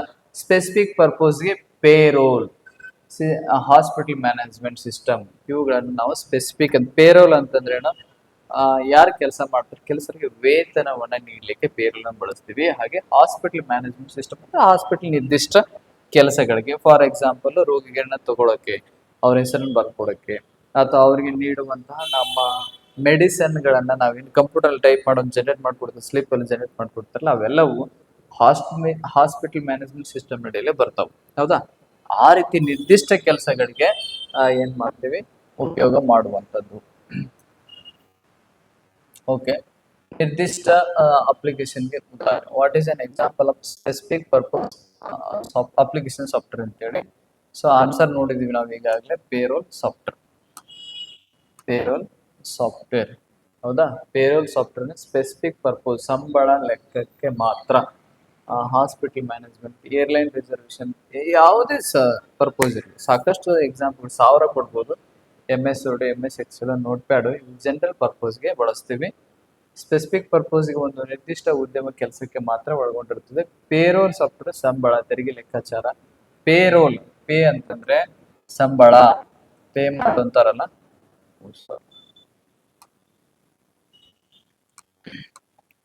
ನೋಡ್ರಿ, ಪೇ ಅಂದ್ರೆ ಸಂಬಳ, ರೋಲ್, ಹೌದಾ? ಆ ರೂಲ್ ನಲ್ಲಿ ಇರುತ್ತೆ ಪೇರೋಲ್ ಸಾಫ್ಟ್ವೇರ್. ಇದು ಸಂಬಳ, ತೆರಿಗೆ ಲೆಕ್ಕಾಚಾರ ಅಥವಾ ಡಿಡಕ್ಷನ್ಸ್, ಅರ್ನಿಂಗ್ಸ್ ಮಾಡ್ಲಿಕ್ಕೆ ಬಳಕೆ ಆಗ್ತದೆ. ಡಿಡಕ್ಷನ್ ಅಂದ್ರೆ ಕಡಿತಗಳು, ಅರ್ನಿಂಗ್ಸ್ ಅಂತಂದ್ರೆ ನಾವು ಗಳಿಸುವಂಥದ್ದು. ಅದರ ಬಗ್ಗೆ ಡಾಕ್ಯುಮೆಂಟ್ ಟೈಪ್ ಮಾಡಲು ಯಾವ ಸಾಫ್ಟ್ವೇರ್ ಬಳಸುತ್ತಾರೆ? Important, which category of software used for typing documents? System software, firmware, application software, utility software. ಹೌದಾ? ಸೊ ಆನ್ಸರ್ ನೋಡ್ರಿ, ಅಪ್ಲಿಕೇಶನ್ ಸಾಫ್ಟ್ವೇರ್. ಡಾಕ್ಯುಮೆಂಟ್ ಅನ್ನು ಯೂಸರ್ ಎಲ್ಲಿ ಟೈಪ್ ಮಾಡ್ತೀವಿ? MS Word ಯಾವುದಕ್ಕೆ ಉದಾಹರಣೆ? ಅಪ್ಲಿಕೇಶನ್ ಸಾಫ್ಟ್ವೇರ್ಗೆ ಉದಾಹರಣೆ. MS Word ಅನ್ನು ನಾವು ವರ್ಡ್ ಪ್ರೊಸೆಸರ್ ಅಂತ ಕೂಡ ಕರಿತೀವಿ. ಸೊ ಈ ಕೆಳಗಿನವುಗಳಲ್ಲಿ ಯಾವುದು ವರ್ಡ್ ಪ್ರೊಸೆಸರ್ಗೆ ಉದಾಹರಣೆ ಅಂತೇಳಿ ಒಂದ್ಸರಿ ಎಕ್ಸಾಮ್ ಅಲ್ಲಿ ಕೇಳಿದ್ವಿ. ಈ ಕೆಳಗಿನವುಗಳಲ್ಲಿ ಯಾವುದು ವರ್ಡ್ ಪ್ರೊಸೆಸರ್ಗೆ ಉದಾಹರಣೆ ಅಂತೇಳಿ ಆನ್ಸರ್ ಏನಾಗ್ಬೇಕು? ನಾವು MS Word ಅನ್ನ ಹಾಕ್ಬೇಕಾಗತ್ತೆ. ಹೌದಾ? MS Word ಅನ್ನ ಹಾಕ್ಬೇಕಾಗತ್ತೆ. ಹೌದಾ? ಸಿಸ್ಟಮ್ ಸಾಫ್ಟ್ವೇರ್ ಫರ್ಮ್ವೇರ್ ಟೈಪಿಂಗ್ ಬಳಕೆ ಆಗುವುದಿಲ್ಲ. ಟೈಪಿಂಗ್ ಬಳಕೆ ಆಗುವುದು ಯಾವುದಂದ್ರೆ MS Word. ಇತರೆ MS Word ಪ್ರೊಸೆಸರ್ಗೆ ಉದಾಹರಣೆ ಗೂಗಲ್ ಡಾಕ್ಸ್. ಹೌದಾ? ಗೂಗಲ್ ಡಾಕ್ಯುಮೆಂಟ್ ಅಂತ ಬಂದಿದೆ ಈಗ, ಅದು ಕೂಡ ಏನಾಗುತ್ತೆ? ವರ್ಡ್ ಪ್ರೊಸೆಸರ್ಗೆ ಉದಾಹರಣೆ ಆಗಿದೆ. ಲಿಬ್ರೆ ಆಫೀಸ್ ರೈಟರ್ ಅಂತ ಬಂದಿದೆ, ಅದು ಕೂಡ ವರ್ಡ್ ಪ್ರೊಸೆಸ್ಗೆ. ಇವೆರಡು ನಿಮ್ಗೆ ಗೊತ್ತಿರೋದಿಲ್ಲ, ಇವುಗಳನ್ನ ಇಂಪಾರ್ಟೆಂಟ್ ಆಗಿ ನೆನಪಿಡಿ. ಲೈಬ್ರೆ ಆಫೀಸ್ ರೈಟರ್ ಅಂತೇಳಿ ಅವು ಕೂಡ ವರ್ಡ್ ಪ್ರೊಸೆಸರ್ ಅಂತಂದ್ರೆ ವರ್ಡ್ಗಳನ್ನು ಎಲ್ಲಿ ಪ್ರೊಸೆಸ್ ಮಾಡ್ತೀವಿ ಆ ಸಾಫ್ಟ್ವೇರ್ಗೆ. ವರ್ಡ್ಗಳನ್ನ ಟೈಪ್ ಮಾಡೋದಾಗಿರ್ಬೋದು, ಅಲೈನ್ಮೆಂಟ್ ಮಾಡೋದಾಗಿರ್ಬೋದು, ಎಡಿಟ್ ಮಾಡೋದಾಗಿರ್ಬೋದು, ಬೋರ್ಡ್ ಮಾಡೋದು, ಇಟಾಲಿಕ್ ಮಾಡೋದು, ಇವೆಲ್ಲವೂ ಕೆಲಸವನ್ನು ಎಲ್ಲಿ ಮಾಡ್ತೀವಿ ಅದಕ್ಕೆ ವರ್ಡ್ ಪ್ರೊಸೆಸರ್ ಅಂತ ಕರಿತೀವಿ. ಅದಕ್ಕೆ ನಮಗೆ ವೆರಿ ಈಸಿಯಾಗಿ ಲಭ್ಯ ಇರುವಂಥದ್ದು MS Word. ಅವುಗಳನ್ನು ಹೊರತುಪಡಿಸಿ ಕೂಡ ಸಾಕಷ್ಟು ಸಾಫ್ಟ್ವೇರ್ಗಳು ನಮಗೆ ಲಭ್ಯವಿವೆ. ಅದರಲ್ಲಿ ಪ್ರಮುಖವಾಗಿ ನಮಗೆ ಸಿಗುವಂಥದ್ದು ಗೂಗಲ್ ಡಾಕ್ಸ್ ಅಂತೇಳಿ ನಮ್ಮ ಮೊಬೈಲಲ್ಲಿ ಲಭ್ಯ ಇರುತ್ತೆ. ಗೂಗಲ್ ಡಾಕ್ಸ್ ಅಲ್ಲಿ ನಾವು ಯಾವುದೇ ಒಂದು ಬೇಕಾದ ಮಾಹಿತಿಯನ್ನು ಅದು ಪೇಸ್ಟ್ ಮಾಡಿ ಸಂಗ್ರಹಿಸಿ ಇಟ್ಕೊಂಡಿರ್ತೀವಿ, ಟೈಪ್ ಮಾಡ್ಲಿಕ್ಕೆ ಯೂಸ್ ಆಗ್ತದೆ. ಲಿಬ್ರೆ ಆಫೀಸ್ ರೈಟರ್ ಕೂಡ ಇಂಪಾರ್ಟೆಂಟ್. ಇವೆಲ್ಲ ಹೊಸ ವರ್ಡ್ ಆಗಿರೋದ್ರಿಂದ ನಾವೇನ್ ಮಾಡ್ತೀವಿ? ಮರ್ತು ಬಿಡ್ತೀವಿ. ನಾಳೆ ಪರೀಕ್ಷೆಯಲ್ಲಿ ತಪ್ಪಾಗಿ ಹಾಕಿ ಬರುವಂತ ಚಾನ್ಸಸ್ ಇರ್ತದೆ. ಹೌದಾ? ಹಾಗಾಗಿ ಇಂಪಾರ್ಟೆಂಟ್. ಇವುಗಳಲ್ಲಿ ಯಾವುದು ಸಿಸ್ಟಮ್ ಸಾಫ್ಟ್ವೇರ್ ಅಲ್ಲ ಅಂತ ಹೇಳ್ತಿದ್ದಾನೆ. ಇವುಗಳಲ್ಲಿ ಯಾವುದು ಸಿಸ್ಟಮ್ ಸಾಫ್ಟ್ವೇರ್ ಅಲ್ಲ. Which of these not a system software ಅಂತಿದ್ದಾನೆ. MS PowerPoint, operating system, device driver, compiler. ನೋಡ್ರಿ, ಇದಕ್ಕೆ ಆನ್ಸರ್ ಏನಂತಂದ್ರೆ MS PowerPoint. ಇದು ಸಿಸ್ಟಮ್ ಸಾಫ್ಟ್ವೇರ್, ಇದೊಂದು ಅಪ್ಲಿಕೇಶನ್ ಸಾಫ್ಟ್ವೇರ್. ಉಳಿದ ಮೂರು ಏನಂತಂದ್ರೆ ಇವು ಸಿಸ್ಟಮ್ ಸಾಫ್ಟ್ವೇರ್ ಆಗಿರುತ್ತೆ. ನೋಡಿ, MS PowerPoint ಇದೊಂದು application software. MS PowerPoint presentation ಅನ್ನ ರಚನೆ ಮಾಡಲು ಬಳಕೆ ಆಗುತ್ತೆ. ಸಿಸ್ಟಮ್ ಸಾಫ್ಟ್ವೇರ್ ಉದಾಹರಣೆ ಅಂದ್ರೆ operating system, device driver, compiler. Operating system ನಿಮ್ಗೆ ಗೊತ್ತಿದೆ, ಬಳಕೆದಾರ ಮತ್ತು ಏನಂದ್ರೆ ಹಾರ್ಡ್ವೇರ್ ನಡುವೆ ಸೇತುವೆಯಾಗಿ ಕೆಲಸ ಮಾಡುತ್ತೆ. ಡಿವೈಸ್ ಡ್ರೈವರ್ ಮತ್ತು ಏನಂದ್ರೆ ಹಾರ್ಡ್ವೇರ್ ಮತ್ತು ಆಪರೇಟಿಂಗ್ ಸಿಸ್ಟಮ್ ನಡುವೆ ಏನ್ ಮಾಡುತ್ತೆ? ಸೇತುವೆಯಾಗಿ ಕೆಲಸ ಮಾಡುತ್ತೆ, ಅಂದ್ರೆ ಕನೆಕ್ಟ್ ಮಾಡ್ಲಿಕ್ಕೆ ಬಳಸ್ತೀವಿ. ಕಂಪೈಲರ್ ಅನ್ನೋದು ಏನಂದ್ರೆ ಟ್ರಾನ್ಸ್ಲೇಷನ್ಗೆ ಬಳಸ್ತೀವಿ. ಮಷಿನ್ಸ್ ಕೋಡ್ ಅಥವಾ ಸೋರ್ಸ್ ಕೋಡ್ಗಳನ್ನು ಮಷಿನ್ಸ್ ಕೋಡ್ಗೆ ಟ್ರಾನ್ಸ್ಲೇಷನ್ ಮಾಡ್ಲಿಕ್ಕೆ ಬಳಸ್ತೀವಿ. ಅದ್ರಲ್ಲಿ ಇನ್ನೊಂದು ಇಂಟರ್ಪ್ರೇಟರ್ ಅಂತ ಬರುತ್ತೆ. ಯಾವ್ಯಾವ್ದ್ರಲ್ಲಿ ಯಾವ್ದು ಅನ್ನೋದು ಬಹಳ ಇಂಪಾರ್ಟೆಂಟು, ಆಗ್ಲೇ ಹೇಳಿದ್ದೀನಿ ನೋಡಿ. ಸಿಸ್ಟಮ್ ಸಾಫ್ಟ್ವೇರ್ಗೆ ಹಾರ್ಡ್ವೇರ್ ನಿರ್ವಹಿಸುತ್ತದೆ. ಸಿಸ್ಟಮ್ ಸಾಫ್ಟ್ವೇರ್ ಹಾರ್ಡ್ವೇರ್ನ ನಿರ್ವಹಿಸುತ್ತದೆ. MS PowerPoint OS ಮೇಲೆ ಚಲಿಸುತ್ತದೆ. ಅಂದ್ರೆ MS PowerPoint OS ಇಲ್ಲ ಅಂದ್ರೆ ಕೆಲಸ ಮಾಡಲ್ಲ ಅಂತ ಅರ್ಥ. ಚಲಿಸುತ್ತದೆ ಮತ್ತು ಅದ್ರ ಮೇಲೆ ಚಲನೆ ಮಾಡುತ್ತೆ ಅಂತ ಅರ್ಥ ಅಲ್ಲ ಅದು. ಓಕೆ, ಯುಟಿಲಿಟಿ ಸಾಫ್ಟ್ವೇರ್ ಯಾವುದಕ್ಕೆ ಸಂಬಂಧಿಸಿದೆ? Utility software typing document, maintaining, optimising computer, browsing internet, playing games. ಹೌದಾ? ಯುಟಿಲಿಟಿ ಸಾಫ್ಟ್ವೇರ್ ಅನ್ನೋದು ನೋಡ್ರಿ, ಇಷ್ಟೊತ್ತನೇ ಯುಟಿಲಿಟಿ ಸಾಫ್ಟ್ವೇರ್ ಬಂದಿದೆ. ಹೌದಾ? ಯುಟಿಲಿಟಿ ಸಾಫ್ಟ್ವೇರ್ ಅನ್ನೋದು ಆಪರೇಟಿಂಗ್ ಸಿಸ್ಟಮ್ಗೆ ಸಹಾಯ ಮಾಡುವಂಥದ್ದು. ಹೌದಾ? ಕಂಪ್ಯೂಟರ್ನ ಸರಿಯಾಗಿ ನಿರ್ವಹಣೆ ಮಾಡಲಿಕ್ಕೆ, ಆಪ್ಟಿಮೈಸ್ ಮಾಡಲಿಕ್ಕೆ ಇದನ್ನ ಕೆಲಸವನ್ನ ಮಾಡ್ತದೆ. ಯಾವುದು? Utility software. ಹೌದಾ? ಆಂಟಿವೈರಸ್, ಒಂದು ವೇಳೆ ವೈರಸ್ ಅಟ್ಯಾಕ್ ಆಗಿದ್ರೆ, ಆಮೇಲೆ ಮೆಮ್ರಿ ಫುಲ್ ಆಗಿದ್ರೆ ಅದನ್ನ ಕ್ಲೀನ್ ಅಪ್ ಮಾಡಲಿಕ್ಕೆ, ವೈರಸ್ಗಳನ್ನು ಕ್ಲೀನ್ ಅಪ್ ಮಾಡಲಿಕ್ಕೆ ಯಾವ ಸಾಫ್ಟ್ವೇರ್ ಯೂಸ್ ಮಾಡ್ಕೊಂಡ್ರೆ? ಯುಟಿಲಿಟಿ ಸಾಫ್ಟ್ವೇರ್ ಯೂಸ್ ಮಾಡ್ತೀವಿ. ಹೌದಾ? ಅಂದ್ರೆ ಇದು ನೇರವಾಗಿ ಏನಾಗುತ್ತೆ? ಆಪರೇಟಿಂಗ್ ಸಿಸ್ಟಮ್ಗೆ ಸಹಾಯ ಮಾಡಲಿಕ್ಕೆ ಯೂಸ್ ಮಾಡ್ತೀವಿ. So antivirus, disk clean up, backup software, ಇವೆಲ್ಲ ಯಾವುದಕ್ಕೆ ಉದಾಹರಣೆ ಅಂತಂದ್ರೆ ಯುಟಿಲಿಟೀಸ್ ಉದಾಹರಣೆ. MS Word, Photoshop, browser, typing browser ಅಥವಾ ಬ್ರೌಸರ್ಗೆ ಉಪಯೋಗ ಆಗ್ತವೆ. ಯುಟಿಲಿಟಿ ಸಾಫ್ಟ್ವೇರ್ ಆಗೋದಿಲ್ಲ. ಹಾಗಾಗಿ ಯುಟಿಲಿಟಿ ಸಾಫ್ಟ್ವೇರ್ ಕಂಪ್ಯೂಟರ್ ಕಾರ್ಯಕ್ಷಮತೆ ಅಂದ್ರೆ ಕೆಲಸ ಮಾಡುವಂತ ಕ್ಷಮತೆಯನ್ನು ಏನ್ ಮಾಡುತ್ತೆ? ಹೆಚ್ಚಿಸುತ್ತೆ. ಯಾವುದು? Utility software. ಇದು ಸಿಸ್ಟಮ್ ಸಾಫ್ಟ್ವೇರ್ಗೆ ಹತ್ತಿರದ ಸಂಬಂಧವನ್ನು ಹೊಂದಿದೆ. ಹೌದಾ? ಸಿಸ್ಟಮ್ ಸಾಫ್ಟ್ವೇರ್ ಕರೆಕ್ಟ್, ಯಾಕಂದ್ರೆ ಅದು ಕೆಲಸ ಮಾಡ್ಲಿಕ್ಕೆ ಹೆಲ್ಪ್ ಮಾಡುತ್ತೆ. ಇವುಗಳಲ್ಲಿ ಯಾವುದು ಯುಟಿಲಿಟಿ ಸಾಫ್ಟ್ವೇರ್ಗೆ ಉದಾಹರಣೆ? ಫೋಟೋಶಾಪ್ ಅಲ್ಲ, MS Word ಅಲ್ಲ, ವೆಬ್ ಬ್ರೌಸರ್ ಅಲ್ಲಿ ಆಂಟಿವೈರಸ್ ಕರೆಕ್ಟ್. ಹೌದಾ? ಅಲ್ಲಿರುವಂತ ವೈರಸ್ಗಳನ್ನ ಹೊಡೆದು ಹಾಕುವಂತ ಕೆಲಸವನ್ನ ಆಂಟಿವೈರಸ್ ಮಾಡುತ್ತೆ. ಹಾಗಾಗಿ ಕಂಪ್ಯೂಟರ್ ಕೆಲಸ ಹೆಚ್ಚಾಗುತ್ತೆ ಇದರಿಂದ. ಹಂಗಾಗಿ ಆಂಟಿವೈರಸ್ ಅನ್ನು ಉಪಯೋಗಿಸ್ತೀವಿ. ಆಂಟಿವೈರಸ್ ಅನ್ನೋದು ಯುಟಿಲಿಟಿ ಸಾಫ್ಟ್ವೇರ್ಗೆ ಉದಾಹರಣೆ. ಕಂಪ್ಯೂಟರ್ ಅನ್ನು ವೈರಸ್ ನಿಂದ ರಕ್ಷಣೆ ಮಾಡುತ್ತೆ. ಆಮೇಲೆ ಇತರಲ್ಲಿ ಯುಟಿಲಿಟಿಗೆ ಉದಾಹರಣೆ ಅಂದ್ರೆ ಡಿಸ್ಕ್ ಕ್ಲೀನಪ್, ವಿಂಡ್ರಾರು, ಬ್ಯಾಕಪ್ ಸಾಫ್ಟ್ವೇರ್ಗಳು ಇಂಪಾರ್ಟೆಂಟು. ಇವು ಕೂಡ ಯುಟಿಲಿಟಿ ಸಾಫ್ಟ್ವೇರ್ ಉದಾಹರಣೆಯಾಗಿವೆ. ಆಂಟಿವೈರಸ್ ವೈರಸ್ ಪತ್ತೆ ಹಚ್ಚಿ ತೆಗೆದು ಹಾಕುತ್ತದೆ. ಪ್ರಸಿದ್ಧ ಆಂಟಿವೈರಸ್ಗಳು ಯಾವ ಅಂತಂದ್ರೆ ನೋಡ್ರಿ, ನಾರ್ಟಾನ್, ಮ್ಯಾಕ್ಫೇ, ಕ್ವಿಕ್ಕೀಲು. ಹೌದಾ, ಇಂಪಾರ್ಟೆಂಟ್. ಎನ್ ಕೆಫೆ ಅಂತ ಕೂಡ ಕರಿತೀವಿ. ಅವುಗಳನ್ನ ನೆನ್ಪಿಟ್ಕೊಡ್ರಿ, ನಾಳೆ ಪರೀಕ್ಷೆಯಲ್ಲಿ ನೇರವಾಗಿ ಕೇಳುವಂತ ಎಲ್ಲಾ ಚಾನ್ಸಸ್ ಇದೆ. ಡಿಸ್ಕ್ ಕ್ಲೀನಪ್, ಡಿಸ್ಕ್ ಫ್ರಿಗ್ಮೆಂಟ್, ಇವು ಯಾವ ವರ್ಗದ ಸಾಫ್ಟ್ವೇರ್ ಅಂತ ಕರೀತಿದ್ದಾನೆ. Disk cleanup, disk software fragmenter belongs to which category? Application software, firmware, utility software, open source software. ಹೌದಾ, ಸೊ ಆನ್ಸರ್ ಏನಾಗುತ್ತೆ ಅಂತ ನೋಡೋದಾದ್ರೆ ನೋಡ್ರಿ, ಯುಟಿಲಿಟಿ ಸಾಫ್ಟ್ವೇರ್. ಹೌದು, ಇದು ಕೂಡ ಕಂಪ್ಯೂಟರ್ ಕಾರ್ಯಕ್ಷಮತೆಯನ್ನು ಹೆಚ್ಚಿಸಲು ಕೆಲಸ ಮಾಡುತ್ತೆ. ಡಿಸ್ಕ್ ಕ್ಲೀನಪ್ ಮತ್ತು ಡಿಸ್ಕ್ ಫ್ರಿಗ್ಮೆಂಟರ್ ಅಂತ ಕರಿತೀವಿ. ಡಿಫ್ರಾಗ್ಮೆಂಟರ್ ಅಂತ ಕರಿತೀವಿ. ಡಿಸ್ಕ್ ಕ್ಲೀನಪ್ ಅನಗತ್ಯ ಫೈಲ್ಗಳನ್ನ ತೆಗೆದು ಹಾಕುತ್ತೆ. ಡಿಸ್ಕ್ ಫ್ರಾಗ್ಮೆಂಟರ್ ಏನಂದ್ರೆ ಫೈಲ್ಗಳನ್ನ ಪುನಃ ಜೋಡಿಸಿ ವೇಗವನ್ನು ಹೆಚ್ಚು ಮಾಡಲಿಕ್ಕೆ ಬಳಸ್ತೀವಿ. ಈ ತರ ಯುಟಿಲಿಟಿಗೆ ಉದಾಹರಣೆ ಅಂದ್ರೆ antivirus, backup software. Utility software ಕಾರ್ಯಕ್ಷಮತೆಯನ್ನು ಸುಧಾರಿಸಲಿಕ್ಕೆ ಅದನ್ನ ಬಳಕೆ ಆಗ್ತದೆ ಅಂತೇಳಿ. ಆಂಟಿವೈರಸ್ ಸಾಫ್ಟ್ವೇರ್ನ ಮುಖ್ಯ ಕೆಲಸ ಏನು? What is the main function of antivirus software? Detect and remove the viruses, create documents, play music, browse websites ಅಂತೇಳಿ. ಸೊ ಆನ್ಸರ್ ಏನಾಗುತ್ತೆ ಅಂತ ನೋಡೋದಾದ್ರೆ detect and remove the viruses. ನಿಮ್ಗೆ ಈಗಾಗಲೇ ಗೊತ್ತಿದೆ, ಆಂಟಿವೈರಸ್ ರಿಯಲ್ ಟೈಮ್ ಪ್ರೊಡಕ್ಷನ್ ಸಹ ಒದಗಿಸುತ್ತೆ. ಇದು ಯುಟಿಲಿಟಿ ಸಾಫ್ಟ್ವೇರ್ ವರ್ಗಕ್ಕೆ ಸೇರಿದೆ. ಪ್ರಸಿದ್ಧ ಉದಾಹರಣೆ ಯಾವುದು? ನೋಟಾನ, MKFE, ಕ್ವಿಕ್ಕೀಲ್ ಅಂತ ಕರಿತೀವಿ. ನಿಯಮಿತ ಅಪ್ಡೇಟ್ಗಳನ್ನ ಹೊಸ ವೈರಸ್ಗಳಿಂದ ರಕ್ಷಣೆಗೆ ಅಗತ್ಯವಾದಂತಹ ಒಂದು ಸಹಾಯವನ್ನು ನೀಡ್ತವೆ. ವಿನ್ರ್ಯಾರ್ ಮತ್ತು ವಿನ್ಜಿಪ್ ಇವು ಯಾವ ವರ್ಗದ ಸಾಫ್ಟ್ವೇರ್ಗಳಾಗಿವೆ ಅಂತ ಕೇಳಿದಾನೆ. ಸೊ ಆನ್ಸರ್ ವಿನ್ರ್ಯಾರ್ ಮತ್ತು ವಿನ್ಜಿಪ್ ಇವು ಯಾವ ವರ್ಗದ ಸಾಫ್ಟ್ವೇರ್ ಆಗಿವೆ ಅಂತಂದ್ರೆ ವಿನ್ರ್ಯಾರ್ ಯುಟಿಲಿಟಿ ಸಾಫ್ಟ್ವೇರ್. ಫೈಲ್ ಕಂಪ್ರೆಷನ್ ಅನ್ನ ಮಾಡ್ಲಿಕ್ಕೆ ಬಳಸ್ತೀವಿ. ಅಂದ್ರೆ ಫೈಲ್ ಗಾತ್ರವನ್ನ ಕುಗ್ಗಿಸ್ಲಿಕ್ಕೆ ಯೂಸಲಿ ಗಾತ್ರವನ್ನ ಕಂಪ್ರೆಷನ್ ಮಾಡ್ಲಿಕ್ಕೆ ಬಳಸ್ತೀವಿ. ಕಂಪ್ರೆಸ್ ಫೈಲ್ಗಳು ಕಡಿಮೆ ಸ್ಥಳವನ್ನ ತೆಗೆದುಕೊಳ್ಳುತ್ತವೆ. ಈ ತರ ಯುಟಿಲಿಟಿ ಉದಾಹರಣೆ antivirus, disk cleanup. File extension ಏನಪ್ಪ? ಇವು ವಿನ್ರ್ಯಾರ್, ವಿನ್ಜಿಪ್ ಅಂತಂದ್ರೆ ಜಿಪ್ ಅಥವಾ ರ್ಯಾರ್ ಅಂತ ಕರಿತೀವಿ. File extension. ಬ್ಯಾಕಪ್ ಸಾಫ್ಟ್ವೇರ್ ಯಾವ ವರ್ಗಕ್ಕೆ ಸೇರಿದೆ? Backup software belongs to which category ಅಂತ ಕೇಳಿದಾನೆ. ಆನ್ಸರ್ ನೋಡೋದಾದ್ರೆ ಇಲ್ಲಿ ಸೊ ನೋಡ್ರಿ, utility software. Backup software utility ಸಾಫ್ಟ್ವೇರ್ಗೆ ಸುರಕ್ಷಿತವಾಗಿರಲು ಬಳಸ್ತೀವಿ. ಬ್ಯಾಕಪ್ ಸಾಫ್ಟ್ವೇರ್ನ ಡೇಟಾ ನಷ್ಟದಿಂದ ನಮ್ಮನ್ನ ತಡೆಯುತ್ತದೆ.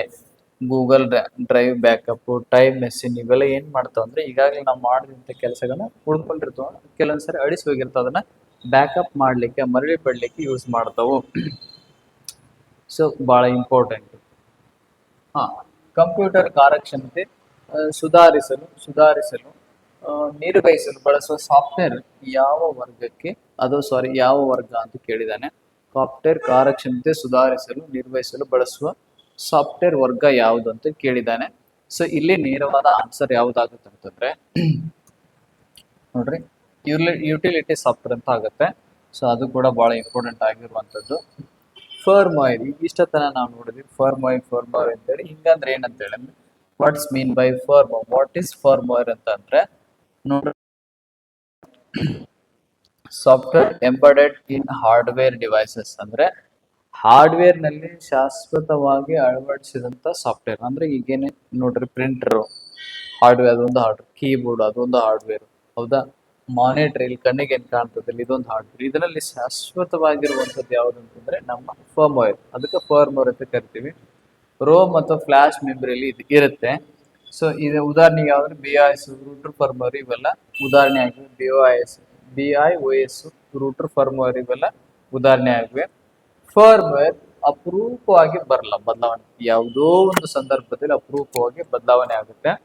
ಫರ್ಮ್ವೇರ್ ಅಪ್ಡೇಟ್ ಫ್ಲಾಶಿಂಗ್ ಅಂತ ಕರಿತೀವಿ. ಒಂದ್ ವೇಳೆ ಫರ್ಮ್ವೇರ್ ಅಪ್ಡೇಷನ್ ಏನಂತ ಕರಿತೀವಿ? ಫ್ಲಾಶಿಂಗ್ ಅಂತ ಕರಿತೀವಿ. ಇಂಪಾರ್ಟೆಂಟ್, ನೆನಪಲ್ಲಿ ಇಟ್ಕೋಬೇಕು. ಮತ್ತೆ ನೋಡ್ರಿ, BIOS ಯಾವ ವರ್ಗದ ಸಾಫ್ಟ್ವೇರ್ಗೆ ಉದಾಹರಣೆ? BIOS is an example of which category of software? So answer ನಮ್ಗೆ ಈಗಾಗಲೇ ಗೊತ್ತಿದೆ ಏನಂತಂದ್ರೆ ಫರ್ಮ್ವೇರ್ ಅಂತೇಳಿ. ಫರ್ಮ್ವೇರ್ಗೆ ಇದು ಪ್ರಮುಖ ಉದಾಹರಣೆ ಆಗಿದೆ. BIOS ಕಂಪ್ಯೂಟರ್ ಆನ್ ಆದಾಗ ಮೊದಲು ರನ್ ಆಗುತ್ತೆ. BIOS ಹಾರ್ಡ್ವೇರ್ ಪರೀಕ್ಷಿಸಿ OSಗೆ ನಿಯಂತ್ರಣ ನೀಡುತ್ತದೆ. ಫರ್ಮ್ವೇರ್ ಮದರ್ ಬೋರ್ಡ್ ರೋಮ್ನಲ್ಲಿ ಸಂಗ್ರಹವಾಗಿರುತ್ತದೆ. ಇದಕ್ಕೆ ಪರ್ಯಾಯವಾಗಿ ಆಧುನಿಕವಾಗಿ UEFI ಅಂತೇಳಿ ನೆನಪಲ್ಲಿ ಇಟ್ಕೊಳ್ಳಿ. ಫರ್ಮ್ವೇರ್ ಅನ್ನು ಎಲ್ಲಿ ಸಂಗ್ರಹಿಸಲಾಗುತ್ತದೆ ಅಂತ ಕೇಳಿದಾನೆ. RAM only, hardware disk, CPU, ROM ಅಥವಾ ಫ್ಲಾಶ್ ಮೆಮರಿ ಅಂತೇಳಿ ಹಿಂದೆ ನಾವು ಡಿಸ್ಕಷನ್ ಮಾಡಿದ್ವಿ. ಆನ್ಸರ್ ಏನಂದ್ರೆ ರೋಮ್ ಅಥವಾ ಫ್ಲಾಶ್ ಮೆಮರಿ ಅಂತ ಆಗುತ್ತೆ. ಹೌದಾ? ರ್ಯಾಮ್ ಏನಂತ ತಾತ್ಕಾಲಿಕ, ಫರ್ಮ್ವೇರ್ ಅಲ್ಲಿ ಇರೋದಿಲ್ಲ. ತಾತ್ಕಾಲಿಕ ಅಂದ್ರೆ ಕಂಪ್ಯೂಟರ್ ಆಫ್ ಆದ ತಕ್ಷಣ ಅಲ್ಲಿರುವಂತ ಎಲ್ಲ ಮಾಹಿತಿಗಳು ಅಳಿಸಿ ಹೋಗುವಂತ ಚಾನ್ಸಸ್ ಇರೋದ್ರಿಂದ ರ್ಯಾಮ್ ಅಲ್ಲಿ ಅಳಿಸಿ ಹೋಗುತ್ತೆ. ರೋಮ್ ನಾನ್ ವಾಲಟೈಲ್ ಅಂದ್ರೆ ಪವರ್ ಇಲ್ಲದಿದ್ರು ಕೂಡ ಅದು ಪವರ್ ಆಫ್ ಆದಾಗ ತನ್ನಲ್ಲಿ ಏನಂದ್ರೆ ಮಾಹಿತಿಯನ್ನ ಅಥವಾ ಡೇಟಾವನ್ನು ಸಂಗ್ರಹಿಸಿ ಇಟ್ಟುಕೊಂಡಿರುತ್ತೆ, ನೆನಪಲ್ಲಿ ಇಟ್ಟುಕೊಂಡಿರುತ್ತದೆ. ಹಾಗಾಗಿ ಇವು ಏನ್ ಮಾಡ್ತಾವೆ, ಫರ್ಮ್ವೇರ್ ರೋಮ್ ನಲ್ಲಿ ಇರ್ತಾವ. BIOS ಚಿಪ್, ರೂಟರ್, ರೋಮ್ ಎಲ್ಲ ಏನಂದ್ರೆ ಫರ್ಮ್ವೇರ್ ಶಾಶ್ವತ ಸ್ವರೂಪದಾಗಿರ್ತವೆ ಫರ್ಮ್ವೇರ್. ನೆಕ್ಸ್ಟ್, ಫರ್ಮ್ವೇರ್ ಪ್ರಮುಖವಾಗಿ ಯಾವುದನ್ನ ನಿಯಂತ್ರಿಸುತ್ತದೆ? What does firmware primarily control? ಹೌದಾ? ಸೊ ಆನ್ಸರ್ ಏನಾಗುತ್ತೆ ನೋಡ್ರಿ. Firmware low level hardware operations ಅನ್ನ ಮಾಡುತ್ತೆ. ಹಾರ್ಡ್ವೇರ್ ನ ಲೋ ಲೆವೆಲ್ ಕಾರ್ಯಾಚರಣೆಗಳನ್ನು ನಿಯಂತ್ರಿಸುತ್ತದೆ. Boot process, hardware initialisation, firmware OS ಗಿಂತ ಮೊದಲು ರನ್ ಆಗುವಂಥದ್ದು. ನೋಡ್ರಿ ಇಲ್ಲೇ ಆಪರೇಟಿಂಗ್ ಸಿಸ್ಟಮ್, ಈಗ ನೋಡ್ರಿ ಬೂಟಿಂಗ್ ಪ್ರಕ್ರಿಯೆ ಆಗ್ಬೇಕಾದ್ರೆ ನಮಗೆ ಕಂಪ್ಯೂಟರ್ ಆನ್ ಆದ ತಕ್ಷಣ ಆಪರೇಟಿಂಗ್ ಸಿಸ್ಟಮ್ ಆನ್ ಆಗ್ಬೇಕು. ಹೌದಾ? ಬಟ್ ಆಪರೇಟಿಂಗ್ ಸಿಸ್ಟಮ್ ಆನ್ ಆಗೋಕ್ಕಿಂತ ಮುಂಚೆ ಇಲ್ಲಿ ಕೆಲಸ ಮಾಡೋದು ಯಾವುದು ಅಂತಂದ್ರೆ ಫರ್ಮ್ವೇರ್. ಅಂದ್ರೆ ರೋಮ್ ನಲ್ಲಿರುವಂತ ಅಥವಾ ಫ್ಲಾಶ್ ಮೆಮರಿ ಇರುವಂತ ಫರ್ಮ್ ಎಚ್ಚೆಚ್ಕೊಂಡ್ಮೇಲೆನೆ ಎದ್ಕೊಂಡಾದ್ಮೇಲೆ ಆಪರೇಟಿಂಗ್ ಸಿಸ್ಟಮ್ ಆನ್ ಆಗುತ್ತೆ. So important. ಹೌದಾ? ಇದು ಫರ್ಮ್ವೇರ್. ಆಮೇಲೆ ಏನಾಗುತ್ತೆ ಅಂದ್ರೆ ಹಾರ್ಡ್ವೇರ್ಗೆ ಹತ್ತಿರವಾಗಿ ಕೆಲಸ ಮಾಡುತ್ತಾ. ಹಾರ್ಡ್ವೇರ್ ಹೆಂಗ್ ಕೆಲಸ ಮಾಡ್ಬೇಕಂತ ಹೇಳಿ ಇದು ಗೈಡ್ ಮಾಡುತ್ತೆ. ಫರ್ಮ್ವೇರ್ ಅನ್ನು ಅಪ್ಡೇಟ್ ಮಾಡೋ ಪ್ರಕ್ರಿಯೆನೇ ಏನಂತ ಕರೀತಾರೆ? The process of updating firmware is called. ಹೌದಾ? ಏನಂತ ಕರಿತೀವಿ? ಫ್ಲಾಶಿಂಗ್ ಅಂತ ಕರಿತೀವಿ. ಫ್ಲಾಶಿಂಗ್ ಫರ್ಮ್ವೇರ್ ಅಪ್ಡೇಟ್ ಮಾಡೋ ಪ್ರಕ್ರಿಯೆ. ಫ್ಲಾಶಿಂಗ್ ರೋಮ್ ಅಥವಾ ಫ್ಲಾಶ್ ಮೆಮರಿನಲ್ಲಿ ಹೊಸ ಫರ್ಮ್ವೇರ್ ಬರೆಯುತ್ತದೆ. ಬೂಟಿಂಗ್ ಅಂದ್ರೆ ಕಂಪ್ಯೂಟರ್ ಪ್ರಾರಂಭಿಸುವಂತ ಪ್ರಕ್ರಿಯೆ. ಫ್ಲಾಶಿಂಗ್ ಎಚ್ಚರಿಕೆಯಿಂದ ಮಾಡಬೇಕು, ತಪ್ಪಾದ್ರೆ ಡಿವೈಸ್ ಹಾಳಾಗಬಹುದು. Router firmware update, BIOS update ಅಂತೇಳಿ. ಕಂಪ್ಯೂಟರ್ ಆನ್ ಆದಾಗ OS ಲೋಡ್ ಆಗುವ ಮೊದಲು ಯಾವುದು ರನ್ ಆಗುತ್ತದೆ ಅಂತ MS Word, BIOS firmware, antivirus, web browser. Obviously ನಾವು ಗೊತ್ತಿದೆ ಈಗ BIOS ಅಂತ ಇದೊಂದು ಫರ್ಮ್ವೇರ್ ಆಗಿದ್ದು OS ಲೋಡ್ ಆಗುವ ಮೊದಲು ರನ್ ಆಗುತ್ತದೆ.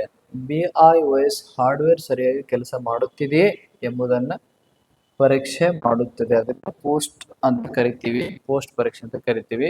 ಬೂಟ್ ಕ್ರಮ ಹೆಂಗಾಗುತ್ತೆ ಅಂದ್ರೆ ಫಸ್ಟ್ BIOS, ಆಮೇಲೆ ಬೂಟ್ ಲೋಡರ್, ಆಮೇಲೆ operating system. MS word, antivirus ಇವೆಲ್ಲವೂ OS ಲೋಡ್ ಆದ ನಂತರ ಏನ್ ಮಾಡ್ತಾವ್? ತೆರಿತಾವ್. ಹೌದಾ? BIOS ಎಲ್ಲಿ ಇರುತ್ತೆ ಅಂದ್ರೆ ಮದರ್ ಬೋರ್ಡ್ ನ ರೋಮ್ ನಲ್ಲಿ ಏನಾಗುತ್ತೆ? BIOS ಎಲ್ಲಿ ಇರುತ್ತೆ ಅಂದ್ರೆ ಮದರ್ ಬೋರ್ಡ್ ನ ರೋಮ್ ನಲ್ಲಿ ಇದು ಸಂಗ್ರಹ ಆಗಿರುತ್ತೆ. ಇಂಪಾರ್ಟೆಂಟ್. ಸಾರಿ, ಫರ್ಮ್ವೇರ್ ಸಾಮಾನ್ಯವಾಗಿ ಎಷ್ಟು ಬಾರಿ ಬದಲಾಗುತ್ತದೆ ಅಂತ ಕರಿತೀವಿ? Every second, every times you can open, every time, rarely. ಇದು ಸೆಮಿ ಪರ್ಮನೆಂಟ್, ರೇರ್ಲಿ ಆಗಿ. ಇದು ಅರೆ ಶಾಶ್ವತ ಅಥವಾ ಶಾಶ್ವತವಾಗಿರುತ್ತೆ. ಅದು ಇದೇನಾಗುತ್ತೆ ಅಂತಂದ್ರೆ ಮತ್ತೆ ಮತ್ತೆ ಚೇಂಜ್ ಆಗೋದಿಲ್ಲ. ಓಪನ್ ಸೋರ್ಸ್ ಸಾಫ್ಟ್ವೇರ್, ಇನ್ನೊಂದು ಸಾಫ್ಟ್ವೇರ್ ಬರುತ್ತೆ ಓಪನ್ ಸೋರ್ಸ್ ಸಾಫ್ಟ್ವೇರ್ ಅಂತ ಹೇಳಿ. ಇಲ್ಲಾಂದ್ರೆ ಏನಂತ ನೋಡೋದಾದ್ರೆ open source software, what is open source software ಅಂತೇಳಿ. So software that is always paid, software without any code, software whose source code is freely available to modify, software only for government use. ಇವುಗಳಲ್ಲಿ ಯಾವುದು ಸರಿಯಾಗುತ್ತೆ? Software who source code is always free. ಈಗ free ಆಗಿ ನಮಗೆ ಕೆಲಸ ಮಾಡಲಿಕ್ಕೆ ಅಥವಾ modify ಮಾಡಲಿಕ್ಕೆ ಇರುವಂಥದ್ದನ್ನು ಓಪನ್ ಸೋರ್ಸ್ ಸಾಫ್ಟ್ವೇರ್ ಅಂತ ಕರಿತೀವಿ. ಓಪನ್ ಸೋರ್ಸ್ ಸಾಫ್ಟ್ವೇರ್ಗೆ ಸೋರ್ಸ್ ಕೋಡ್ ಸ್ವತಂತ್ರವಾಗಿ ಲಭ್ಯ ಮಾರ್ಪಡಿಸಬಹುದು. ಬಳಕೆದಾರ ಕೋಡ್ ನೋಡಿ ಬದಲಾಯಿಸಿ ಮರು ಹಂಚಬಹುದು. For example Linux, Mozilla Firefox, LibreOffice ಅಂತ ಕರಿತೀವಿ. ಕ್ಲೋಸ್ಡ್ ಸೋರ್ಸ್ ಅಂದ್ರೆ ಪ್ರೊಪ್ರೈಟರ್ ಅಂತ ಕರಿತೀವಿ. ಇದಕ್ಕೆ ವಿರುದ್ಧವಾದಂಥ ರಹಸ್ಯವಾಗಿರುವಂಥದ್ದು. ಸಾಮಾನ್ಯವಾಗಿ GPL ಅನ್ನ ಲೈಸೆನ್ಸ್ ಆಗಿ ಉಪಯೋಗಿಸ್ತೀವಿ. GPL ಅಂದ್ರೆ ಇಂಪಾರ್ಟೆಂಟ್, ಈ ದಿನ ಕೇಳಿರೋ ಬಿಟ್ಟಿರೋ ಗೊತ್ತಿಲ್ಲ, ಹೊಸ ವರ್ಡ್ ಆಗಿರೋದ್ರಿಂದ ಇದೊಂದು licence, it is a name of licence, GNU general public licence ಅಂತ ಕರಿತೀವಿ. ಇವುಗಳನ್ನ ಬಳಕೆ ಮಾಡಿಕೊಂಡು ನಾವು ಉಪಯೋಗಿಸ್ಬೇಕಾಗತ್ತೆ. ನೆಕ್ಸ್ಟ್ ಇವುಗಳಲ್ಲಿ ಯಾವುದು open source code, open source ಸಾಫ್ಟ್ವೇರ್ಗೆ ಉದಾಹರಣೆ ಆಗಿದೆ. Linux, MS Windows, Adobe Photoshop, MS Office ಅಂತೇಳಿ ಈಗಾಗಲೇ ನಾನು ಲಿನಕ್ಸ್ ಅಂತೇಳಿ, ಹೌದಾ, ಅದೊಂದು ಓಪನ್ ಸೋರ್ಸ್ ಸಾಫ್ಟ್ವೇರ್ ಆಗಿರೋದ್ರಿಂದ ಅದನ್ನ ಮಾಡ್ತೀವಿ. ಮತ್ತೆ ಓಪನ್ ಸೋರ್ಸ್ ಸಾಫ್ಟ್ವೇರ್ ಉದಾಹರಣೆ Firefox, LibreOffice, Android core, ಆಂಡ್ರಾಯ್ಡ್ನಲ್ಲಿ ಕೋರ್ ಆಗಿರೋದು. ಆಮೇಲೆ ಲಿನಕ್ಸ್ ಅನ್ನ ರಚನೆ ಮಾಡೋದಾರೆ ಯಾರಂದ್ರೆ ಲಿನಸ್ ಟಾರ್ವಾಲ್ಡಸ್ ಅಂತೇಳಿ. ಓಪನ್ ಸೋರ್ಸ್ ಸಾಫ್ಟ್ವೇರ್ ಸಾಮಾನ್ಯವಾಗಿ ಯಾವ ಲೈಸೆನ್ಸ್ ಅನ್ನ ಬಳಸುತ್ತದೆ? ಈಗಾಗಲೇ ಹೇಳಿದ್ದೇನೆ, GNU ಜನರಲ್ ಪಬ್ಲಿಕ್ ಲೈಸೆನ್ಸ್ ಅಂತೇಳಿ. ಇದನ್ನ ನಾವು ಬಳಕೆ ಮಾಡನೆ ಅದನ್ನ ತಗೋಬೇಕಾಗತ್ತೆ. ಓಪನ್ ಸೋರ್ಸ್ ಸಾಫ್ಟ್ವೇರ್ನ ಸಾಮಾನ್ಯ ಲೈಸೆನ್ಸ್ GPL ಮಾರ್ಪಡಿಸಿ ಪುನಃ ಹಂಚಲು ಅನುಮತಿಸುತ್ತದೆ. ಪ್ರೊಪ್ರೈಟರಿ ಲೈಸೆನ್ಸ್ ಅಂದ್ರೆ ಕ್ಲೋಸ್ಡ್ ಸೋರ್ಸ್ ಸಾಫ್ಟ್ವೇರ್ಗೆ ಬಳಕೆ ಮಾಡ್ತೀವಿ. ಇತರ ಓಪನ್ ಸೋರ್ಸ್ ಲೈಸೆನ್ಸ್ ಅಂದ್ರೆ MIT, ಅಪಾಚೆ ಲೈಸೆನ್ಸ್. GPL ಅನ್ನ ರಿಚರ್ಡ್ ಸ್ಟಾಲ್ಮನ್ ಅವರಿಂದ ಪ್ರಾರಂಭವಾಗಿರುವಂತದ್ದು. ಓಪನ್ ಸೋರ್ಸ್ ಸಾಫ್ಟ್ವೇರ್ ಅನ್ನು ಬಳಕೆದಾರರು ಏನು ಮಾಡಬಹುದು? What can users do with open source software? ಏನ್ ಮಾಡ್ಬೋದು ಇವರು? ಓಪನ್ ಸೋರ್ಸ್ ಸಾಫ್ಟ್ವೇರ್ನ ಮಾರ್ಪಡಿಸಿ ಪುನಃ ಹಂಚಬಹುದು ಫ್ರೀಲಿ. ಬಳಕೆದಾರರು ಸೋರ್ಸ್ ಕೂಡ ನೋಡಬಹುದು, ಬದಲಾಯಿಸಬಹುದು. ಲೈಸೆನ್ಸ್ ಸಾಫ್ಟ್ವೇರ್ ಇದನ್ನ ಇವೆಲ್ಲ ಮಾಡ್ಲಿಕ್ಕೆ ಸಾಧ್ಯ ಇಲ್ಲ. ಲಿನಕ್ಸ್ ಡೆವಲಪರ್ಗಳು ಜಗತ್ತಿನಾದ್ಯಂತ ಕೊಡುಗೆ ನೀಡಿದ್ದಾರೆ. ಇದೇ ಓಪನ್ ಸೋರ್ಸ್ ಕೋಡ್ ಏನಂದ್ರೆ ಕೋಡ್ನ ಮುಖ್ಯ ಅನುಕೂಲಕರವಾದ ಕೆಲಸ. ಇವುಗಳಲ್ಲಿ ಯಾವುದು ಓಪನ್ ಸೋರ್ಸ್ ಅಲ್ಲ ಅಂತ ಕೇಳಿದಾನೆ? MS Windows, Linux, Libre office, Mozilla Firefox ಅಂತೇಳಿ. ಸೊ ಆನ್ಸರ್ ಈಸ್ ಏನಂದ್ರೆ ಇದು MS ವಿಂಡೋಸ್ ಅನ್ನೋದು ಓಪನ್ ಸೋರ್ಸ್ ಅಲ್ಲ, ಕ್ಲೋಸ್ಡ್ ಸೋರ್ಸ್ ಆಗಿರುವಂತದ್ದು. ಈಗಾಗಲೇ ನಾವು ನೋಡಿದೀವಿ. ಲಿನಕ್ಸ್ ಆಪರೇಟಿಂಗ್ ಸಿಸ್ಟಮ್ ಅನ್ನು ಯಾರು ರಚಿಸಿದರು ಅಂತ ಕೇಳ್ತಿದ್ದಾನೆ. ಸೊ ನೋಡಿದ್ರೆ ಲಿನಸ್ ಟಾರ್ವಾಲ್ಡಸ್ ಲಿನಕ್ಸ್ OS ಅನ್ನು ರಚಿಸಿದರು.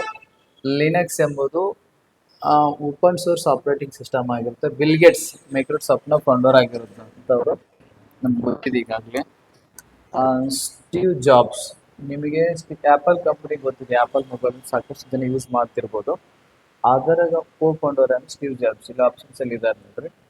ಇದು ಹಾಗೆ ಲಿನಕ್ಸ್ ಇಂದು ಸರ್ವರ್ಗಳು ಮತ್ತು ಮೊಬೈಲ್ಗಳಲ್ಲಿ ಆಂಡ್ರಾಯ್ಡ್ಗಳಲ್ಲಿ ವ್ಯಾಪಕವಾಗಿ ಬಳಕೆ ಮಾಡ್ತಾ ಇದ್ದೀವಿ. ಹಾಗೆ ಇಲ್ಲಿ ಮಾರ್ಕ್ ಜುಕರ್ಬರ್ಗ್ ಅಂತ ಇದ್ದಾರೆ. ಇವರು ಫೇಸ್ಬುಕ್ನ ಸಂಸ್ಥಾಪಕರು. ಮೇಟಾ ಕಂಪ್ನಿ ಅಂತ ಏನಿದೆಯಲ್ಲ ಅದ್ರ ಎಲ್ಲ ಒಡೆತನ ಯಾರಿದೆ? Mark Zuckerberg. ಓಪನ್ ಸೋರ್ಸ್ ಸಾಫ್ಟ್ವೇರ್ಗೆ ವಿರುದ್ಧವಾದ ಪದ ಯಾವುದು?